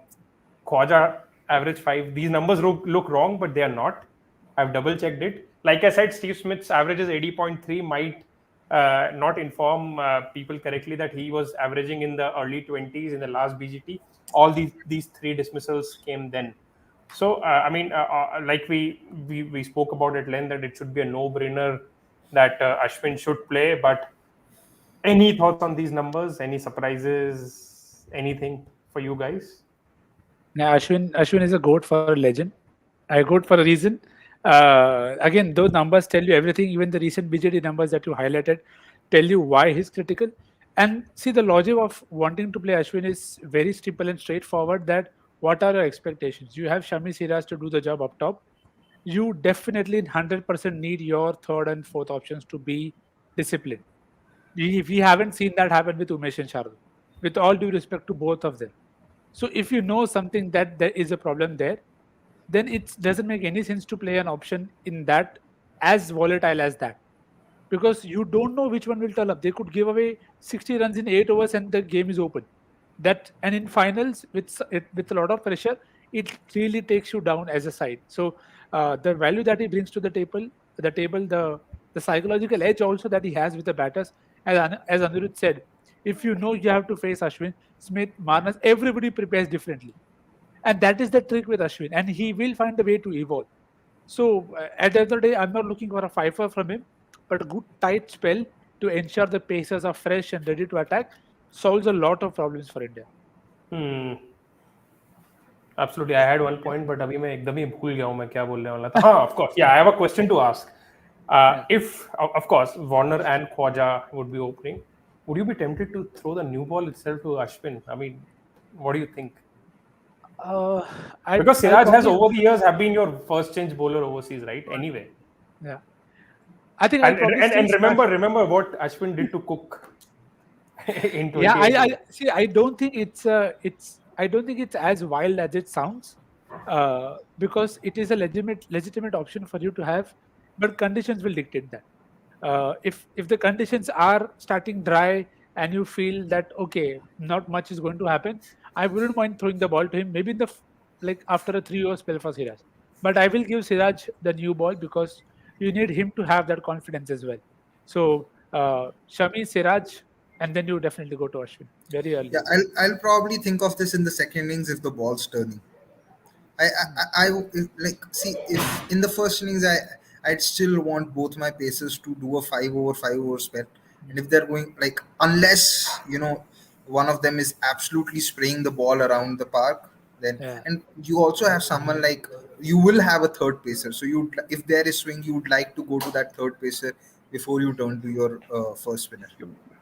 Yeah, my only point is because after that you'd have a few righties to follow, so might as well just break the opening partnership up and then have Ashwin to rest up. And let's see. But before we move to Australia, I want to talk about one final bowler from India's perspective, and that is Mohammad Siraj. He has been in absolute thrilling form in this IPL. I know we remember him playing the last test in England in Edgbaston, and he was not up to the mark.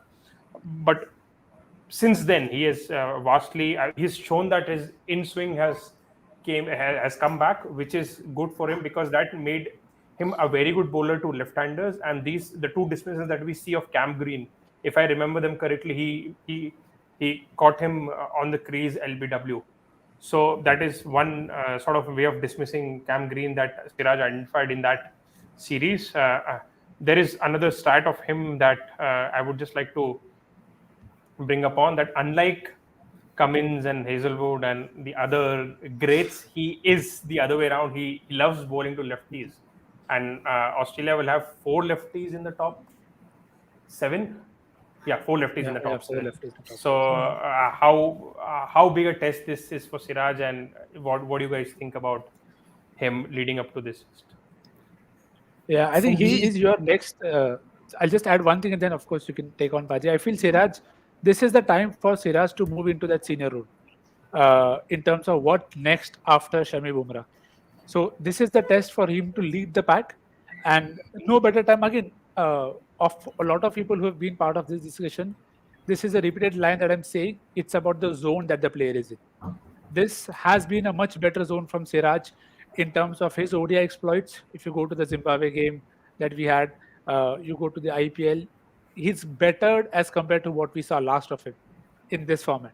In terms of other formats, but hopefully that confidence, and it is a confidence game as much as we want it to be very adaptive and stuff, that confidence helps you adapt better. So this is the time for Siraj to make the most of his taken new ball wickets for fun in the IPL. Now, of course, it's a different game altogether, but that confidence and as you said, the numbers also back him of bowling very well to Warner and Usman early. And this is England. He is likely to get some movement earlier. So everything points to him hoping to have a very good start. Because if that doesn't happen, then I think India are going to be very, very nervous about the rest of the bowling attack, because you cannot afford 2 loose ends in England. Forget one.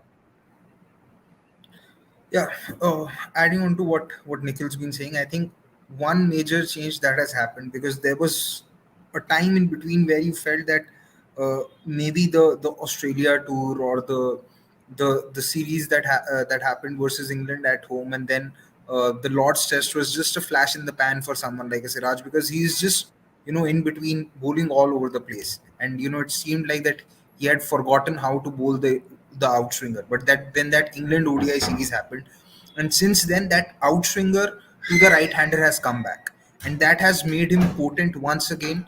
And it has started to cause more troubles and doubt for the left hander, because earlier the left hander just knew that the ball's going to leave him. And even last time around, when he took those 19-20 wickets in England in the first four test matches, a lot of his wickets were to the in swinger and very few to the ball that was leaving the batter. Maybe the one that he took of Joss Butler in Lords would have been the case, but he was really not bowling the outswinger or the ball that would just hold its line or leave the right hander. So now that he started to do that, and he started to do that in all formats, he's just got that confidence and control back, and that has made him a far better bowler. So if he can, keep at it and just bowl that outswinger as a surprise delivery, more wicket taking options will open up, and everything else that Nikhil said makes complete sense, that he's in that zone, he has that confidence. But I just wanted to point out where that change has happened, and that outswinger, if he can just maintain that, you know, more or less, he will have more good days than bad days, regardless of what format he plays, I feel. Hmm. Absolutely. So, just, I mean, we have gone through India's 11, all the batters, their bowlers. Just one point that I would want to sort of brainstorm on, that we strongly feel that Unadkat should be playing ahead of Shardul Thakur. Or Any other Umesh. reason, or Umesh, any other reason apart from the comfort that we have with the control that that Unadkat will bring? Is there any other reason? Because I think it's Yeah, I yeah. think the conditions also. I think Oval has been quick. The pace on the wicket. I think Sean Abbott talked about it last week that he's been playing for Surrey, and it's been flying, and they've pushed the slips back apparently to the extent that I mean, it's never happened before because the ball has been absolutely flying, and maybe that's also one of the reasons why we saw the discrepancy in the number of wickets taken by the spinners versus the pacers. I think pace has been a big factor, but yes, he'll also get the bounce then. Unadkat, otherwise, if you don't have Unadkat, I think the pace attack becomes very one-dimensional. You basically have, even if you play three seamers, there's some, yeah. You have three seamers who are basically all around the same pace. Maybe Shami is quicker than the rest, but again, if when Shami is not in his rhythm, he again bowls in the early 130s, mid 130s. He only clocks 140 plus when he's really in the zone. So in case things are not going right, then you have Shami, Siraj, Shardul, Umesh, and all these four bowlers are pretty much very similar bowlers. They won't give up. They won't add a point of difference at all. So in that way, I think Unadkat will be a very very fresh addition to the attack, as in he can be a workhorse as well. Let's not forget that it's very important to be a workhorse in especially when you're talking about flat conditions. You need to be a workhorse. That's why Ishant worked so well in India's pace attack with Bumrah and Shami attacking. He was a workhorse. He bowled like long spells, and I think Unadkat is capable of doing that with control, taking the ball away from the right hander, just keeping things tight. Don't do anything silly.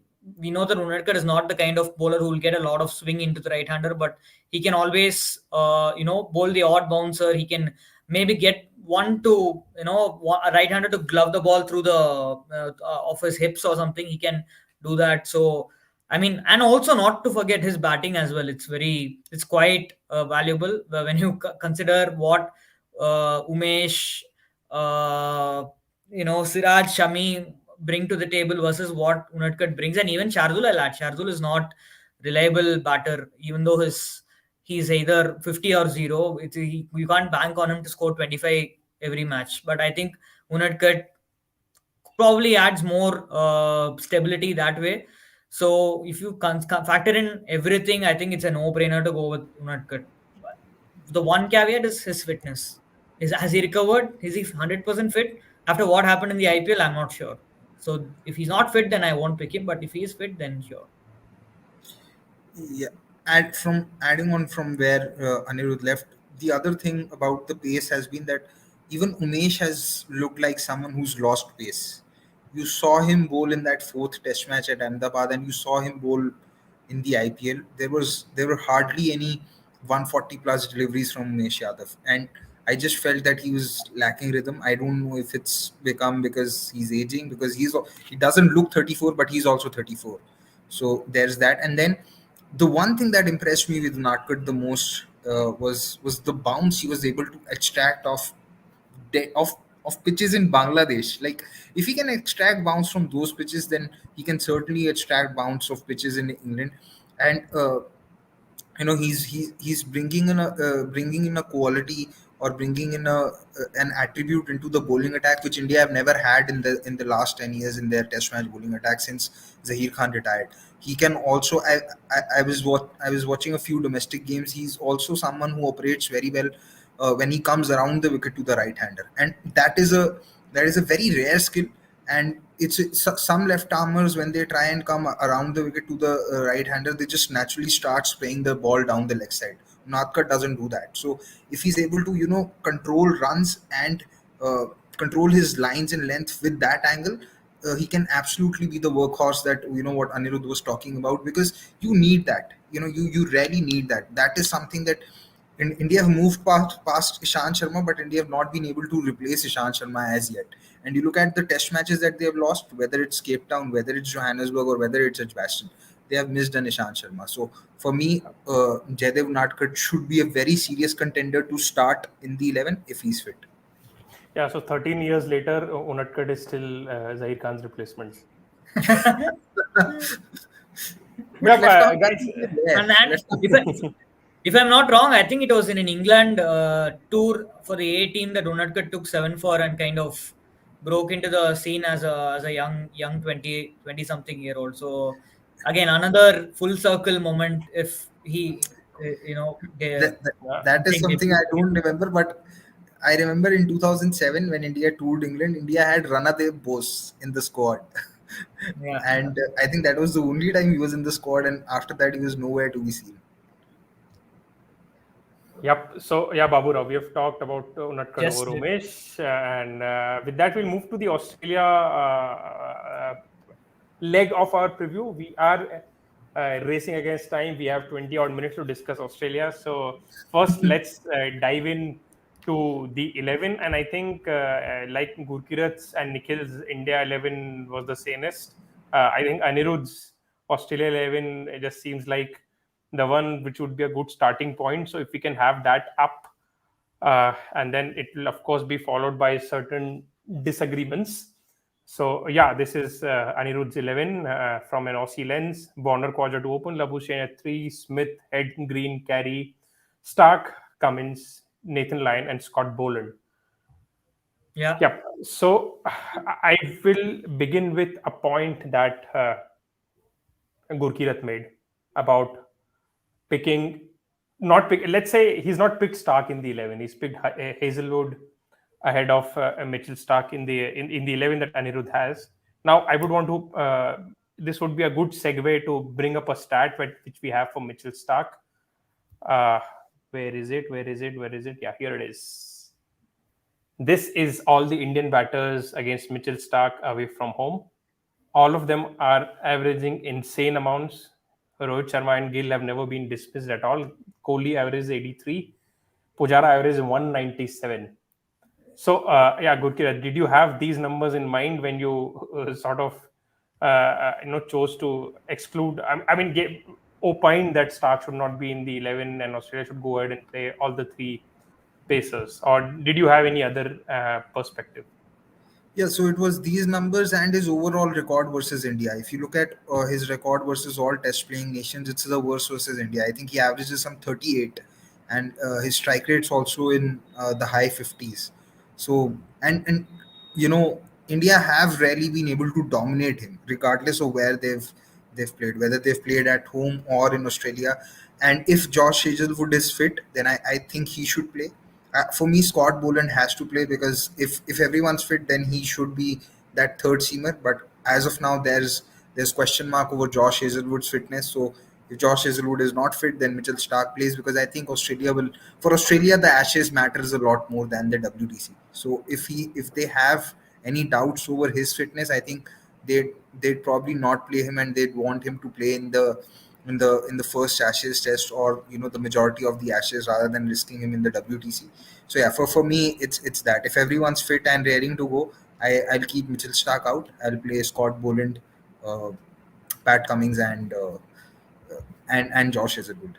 Yeah, Uh, yeah, I, God. yeah. So I'll explain why I have Stark in my 11. So again, you can't disagree. Those numbers don't lie. He's been pretty poor against India, but there's something I've noticed in the last year or so. I think he's rediscovered his swing. It's not just for a while. Stark has not been swinging the ball for a good period. I think even in the 2019 World Cup, for that matter, I don't think he swung the ball prodigiously.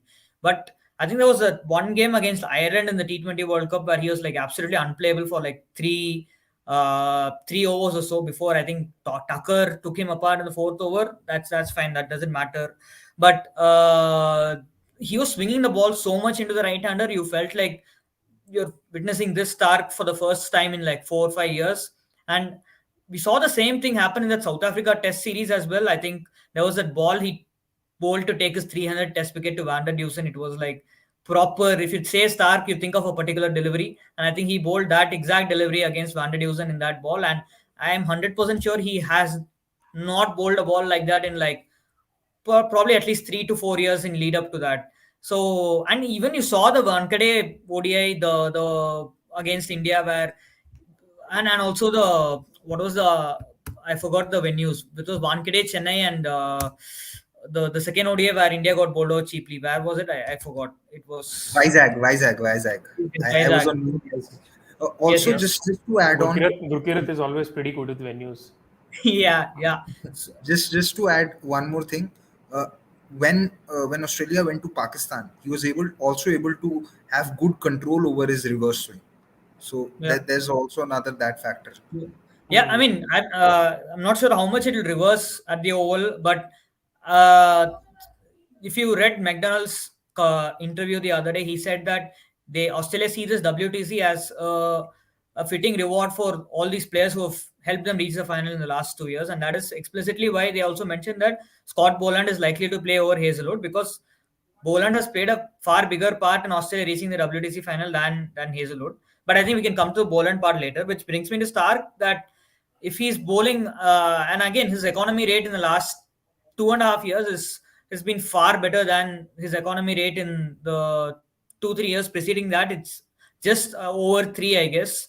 So I mean, I really don't see I don't see a way Australia will leave out Stark. They did in 2019 because he wasn't bowling well. They had Cummins, they had Hazelwood, they had Peter Siddle, they had James Pattinson, and Siddle and Pattinson were playing county cricket day in and day out. So they felt that Siddle and Pattinson would give them better just horses for courses. But right now, Australia, considering they don't even have Michael Neser in the squad, and considering Hazelwood he could break down anytime. He's barely played a Test series without getting injured.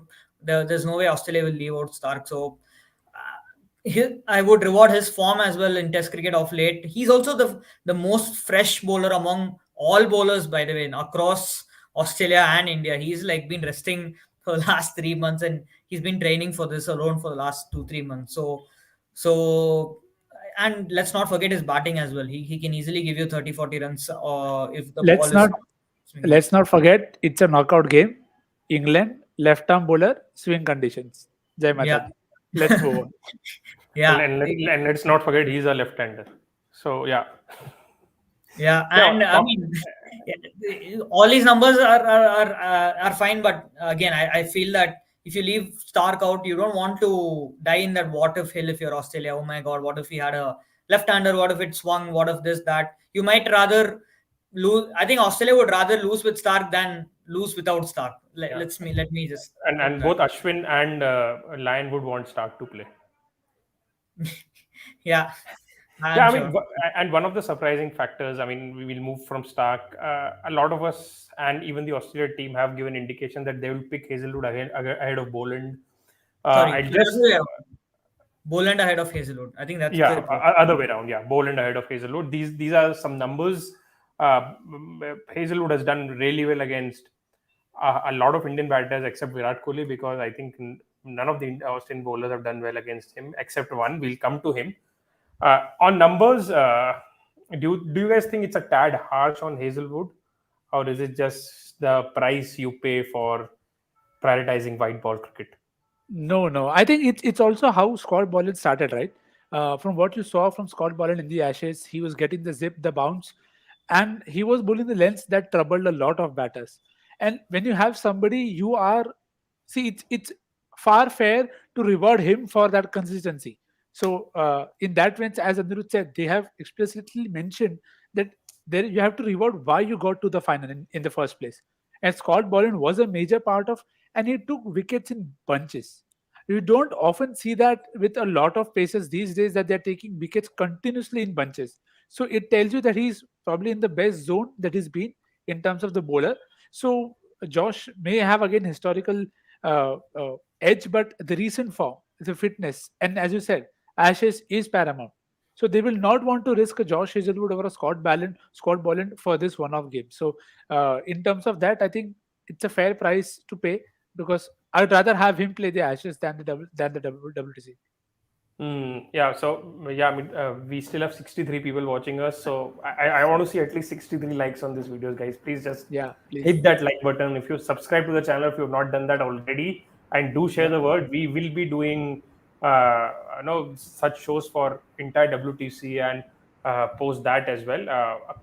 Quite a few of exciting shows planned, but we'll come to that. I think Gurkirat has a point to make. Yeah, Boland can actually do the kind of role that we were talking in, what Unadkat can do for India, because he played only one test, which was at Nagpur, but he was so accurate in that test match that it was very difficult to score runs off Exactly. him. And we had that graphic where we were showing the matchups. I think that Pujara matchup is it, if you just look at that average, it would look like that Hazelwood has done well, but the balls per dismissal is over 100. So I think that Yeah. that also speaks about the role that Pujara it's 105 balls per dismissal. So maybe the average doesn't do the complete justice. Similarly for Rohit, again, 177 balls for 2 dismissals. Hmm. So maybe it's also got to do with how and where and what were the match situations. Maybe that is why the runs are Yeah. lesser. But And by the way, I mean, Jadeja has a 30 plus average against Cummins and Starc. Hazelwood is the only bowler he has a sub 30 average. So that is why Rahane becomes the only batter who has 30 plus average against all three. Mhm. Yeah. Nice. Yeah. And I have I think I can list out multiple reasons as to why Boland should play over Hazelwood. The first is fitness, obviously. Hazelwood, if Hazelwood, forget about the Ashes, you're playing a one-off test to win a trophy. You can't have three specialist seamers and one specialist seamer breaking down after 10 or 15 overs. It's like disaster. Then you're having Cameron Green as your third seamer, and you're putting too much pressure on the other two seamers, which is Australia cannot risk it at this point. It's not worth it. I mean, it's a risk for the WTC, it's a risk for Ashes. It's not worth it. The cons outweigh the pros. Secondly, I think if Boland plays, Cummins takes the new ball, and I think India wouldn't want it. I just feel that Cummins took the new ball in the Ashes last year. The Ashes Australia played in England 2019, and he did really well. Cummins has been taking the new ball alongside Starc whenever Boland has played as a third seamer as well, and he's done really well. So I think that is an added advantage for Australia, and Boland can bowl long spells once he's first changed. So that is another factor. Third factor is that Boland is one bowler who has a very vicious ball that comes in to the right hander and targets the pads. And Duke's ball is kind of made for these kind of deliveries. That's why you see so many bowlers like who target the pads be very successful. Stuart Broad, for that matter, like he's made a living out of just targeting the pads of right hand bowlers. So Scott Boland, even if the Kookaburra ball in Australian conditions does that, and you don't know how much the ball is going to seam or swing. He won't swing the ball, but if he can even get the ball to swing seam into the right hander considerably, I think that will be a very big this thing. And also we know that his natural line is attacking the fourth stump, so he brings both dismissal into play, not just LBW but also caught behind. And and lastly, I had a point, but I think I forgot. But I think I Yeah. have. No, you'll get 10 marks. Like, why should Scott Boland Oh. play over Josh Hazlewood? 10 marks given. Yeah, Yeah. forgetting And things there's also started. the mystery factor, right? Like you can't prepare for Boland with the Duke's ball because how can you prepare for Boland and Duke's ball? You can hardly prepare for Boland because he's played like a bunch of international matches. Now we are asking India to face him in England against the Duke's ball without any practice. So that is also going to be a big factor. So Yeah. Yeah, guys, coming to this ball aspect, I mean, this is a topic that I wanted to touch upon at the very end, but since Anirudh has brought this up, it's a natural segue. Who do you think it's advantageous for, given now that the test would be played with the Duke's ball? Or it doesn't make much of a difference? And I think it does. But see, what something that we discussed during the South Africa series, that a lot of the Indian bowlers are seam bowlers. So they rely a lot more on seam movement than swing movement. So if you see it that way, it also has to first factor in which is the batch of Duke's balls that is going to get used. It plays a lot of role, because we saw what happened in the Ashes and when there wasn't much movement. So when they wanted to batch ball, there wasn't much movement, and when they didn't want to, there is movement. So we'll have to factor in that aspect, and a lot of it is also to do with the height of the bowlers. A lot of Indian bowlers are of the similar height as compared to the Australians. So it does make a difference in terms of if you're using a Kukubura and you are able to get that extra bounce. Something we talked about Scott Boland, that his action is also such that you are more likely to get the bounce of him. So in terms of difference, I don't think there is a clear winner that okay, this side will benefit far more from the usage of Duke's ball. Yeah, the what do you call it? The familiarity will definitely make a difference. That maybe Australian bowlers would have played a lot more with it as compared to the Indian counterparts. But on that day, you'll have to see what the pitch is also offering, and then you have to make up your side also according to that. And by the way, just before I answer that question, I finally remembered the point I missed. It is basically it is Extra mark. basically Boland averages 11.3 against right-handers in Test cricket. So again, Yeah, India is going to be having 6 right-handers at least in their Yeah, yeah, top yes. So, 7, so does Akshar Patel. 7 in the top 8, I guess. So yeah. And yeah. now Somesh will say this is why I play Ishan Kishan. But yeah, Gurkirat can answer the Duke's ball Yeah, question, I guess. See, of course, it might make the Indian bowlers far more potent, but it will come with the disadvantage because I feel the differentiator in terms of it will make batting tougher, but the differentiator in terms of batting is going to be Steve Smith. So if if batters start to struggle a lot more, then you want to look at Steve Smith, who has who has 200s at goal. He has, and no one else, like from the Indian team. There's only Rohit Sharma who has 100 at the goal, and then there's no one else. So it has its advantages, disadvantages. Very difficult to say who it might favor the most. Because the factor is, if batting becomes far more tougher than what it is actually, then Steve Smith will hold a very big advantage for Australia. cool. So I Siraj, so early prediction to clip out later. Siraj to take care of Smith. Let's go. Yeah, I Siraj, mean, take care of. Steve Smith. Are very good, nice. but personally, I feel the biggest threat will be Labuschagne, because I think he's been batting better than Steve Smith, and he's played more matches than Smith this season as well. He averages 71 this season. I think he scored a couple of hundreds for Glamorgan, and you know, it just feels like he's played a lot more. He's played like 30 plus matches in England. If you include Hmm. his Glamorgan plus Australia. So yes, so that is there. So well, कोई नहीं यार Sushant होता bhai with है. with a cameo appearance there. But yeah, so Who does he support? Definitely not. he supports Ganguly. Yeah, But so yeah, I think with Smith, Nikhil has spoken that Steve versus Siraj would be a battle. I think this will be a round three of Smith versus Ashwin as well. But I mean, what do you think India's plans to Labuschagne would be like? Any specific line of attack that you guys would have observed that India might opt to? Yeah, I think from the last season, that from the last two editions that we've seen of the BGT as well, I personally felt that they've bowled very straight to him and not allowed him much room to play with. And there have been drive balls which he's often started very well at times, and then he's gotten away with them. But I feel the discipline has been to bowl very straight and make Yeah, him miss, or just yeah. stick to the stump line. I think And this is true. This is true for all Australian batters. This was a collective plan to yeah, just yeah.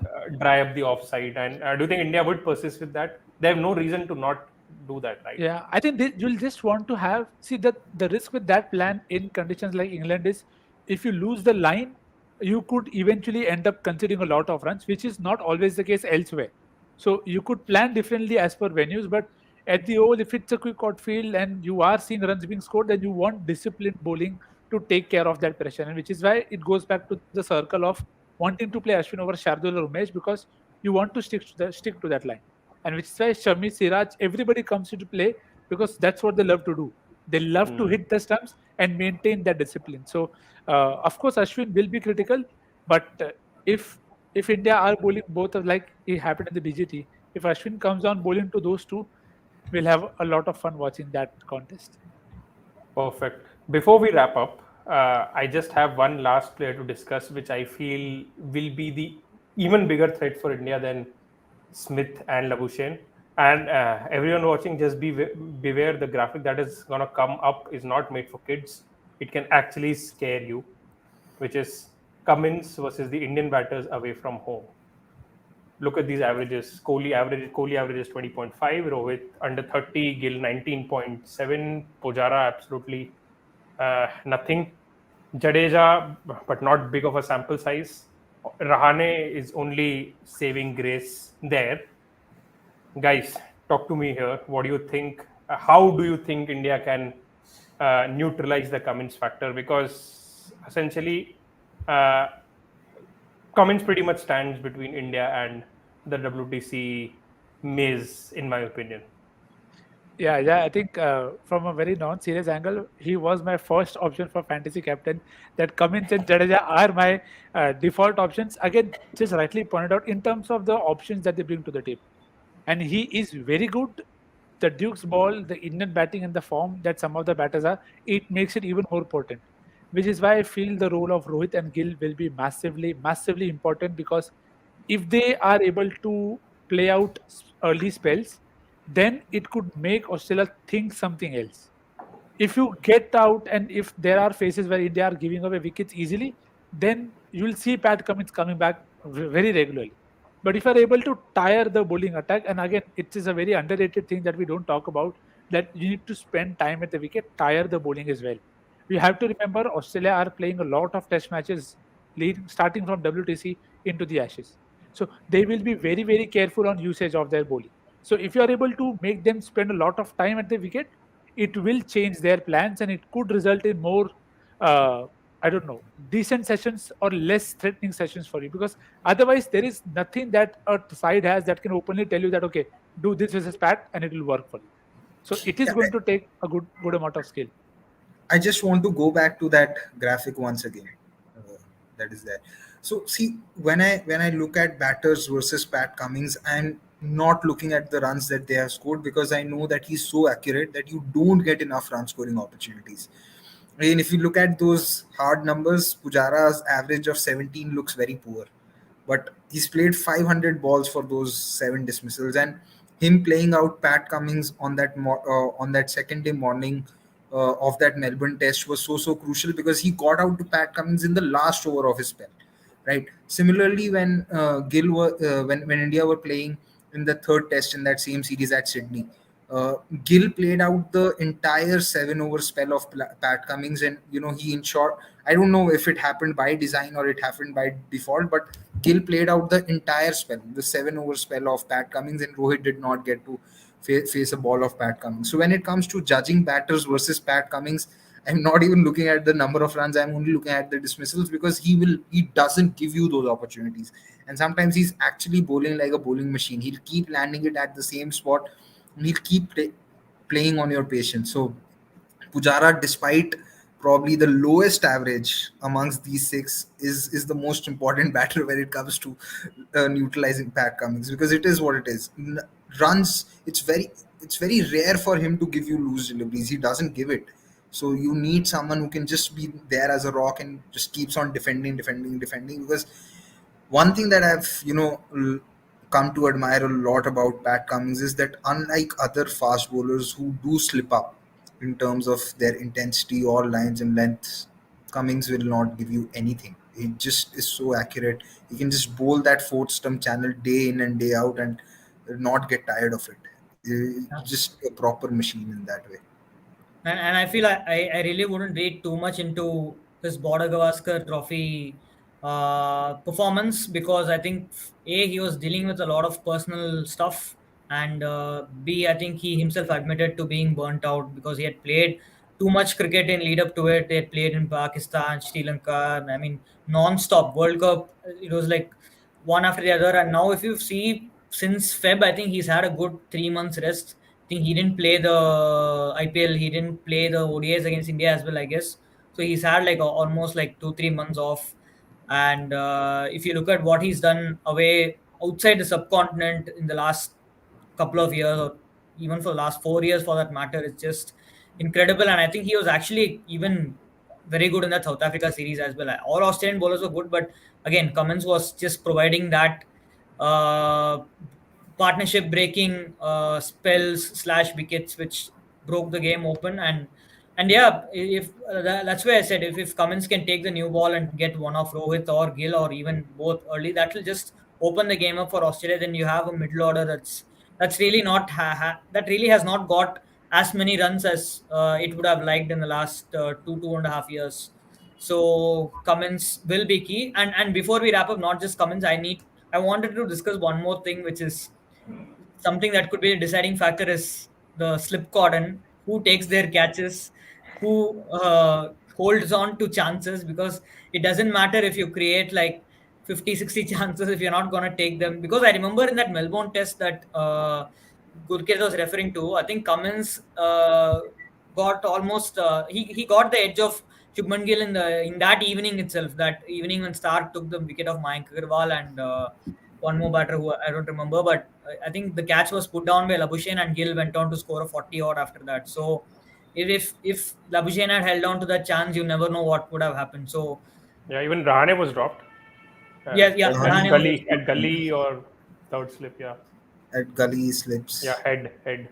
Yeah, so on that note, I just hope Virat Kohli is not fielding in slips for pacers. Absolutely. Oh no, sorry, for spinners. For For spinners, pacers, spinners. So I think for Rahane, pacers he's that still is fine. that is one Yeah, with positive of Ajinkya having Rahane, having Rahane back. with Ajinkya Rahane back, there should be no one else but him standing in the slips for spinners. But Yeah, this is another factor to play Rahane, right? Like, I mean, you surely play him because he's a very good catcher as well. I mean, why not? It yeah. is as important. It is very important in places like England to take your chance, because you will keep Yeah, getting outside. if you're playing someone as a specialist keeper, why not play someone as a specialist slip fielder? I remember Pakistan playing Imran, but just for this reason, he played like a bunch of matches just for this reason, because he's one of the best slip fielders in the country. So maybe India also took that into account when they announced Rahane as the Hmm. guy for the Yeah, squad. let's hope so. That was the vision. For those of you who might wonder that why aren't we talking about Cam Green, is because he did not pick any Indian wicket the last time India toured to Australia, so no numbers to talk about there. I just hope we are not touching upon Nathan Lyon, but I just hope that he doesn't end up being the Moeen Ali of 2018 on this oval track. and then all of us will have egg on our faces that the one bowler that we're not talking about will end up actually hurting India. With that, we'll wrap this longish preview.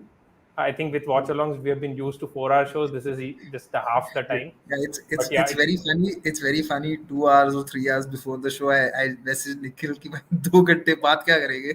And after yeah, 2 hours, 10 minutes, he used to do it. I think if we want, we can talk for half an hour more, but we'll just end this with predictions, guys. Who do you think starts favorites? Or let me rephrase this: do India stand a chance? Stand a chance, yes, but Australia starts favorites. Yep, I think So, there are no disagreements. as I said, Cam Green Pfeiffer doesn't happen. India stand a chance. Yeah, cool. Okay, yeah. Funnily enough, that might even come true. I would try to be, wear Anirudh's hat and be in the Australian court so that it doesn't hurt me as much.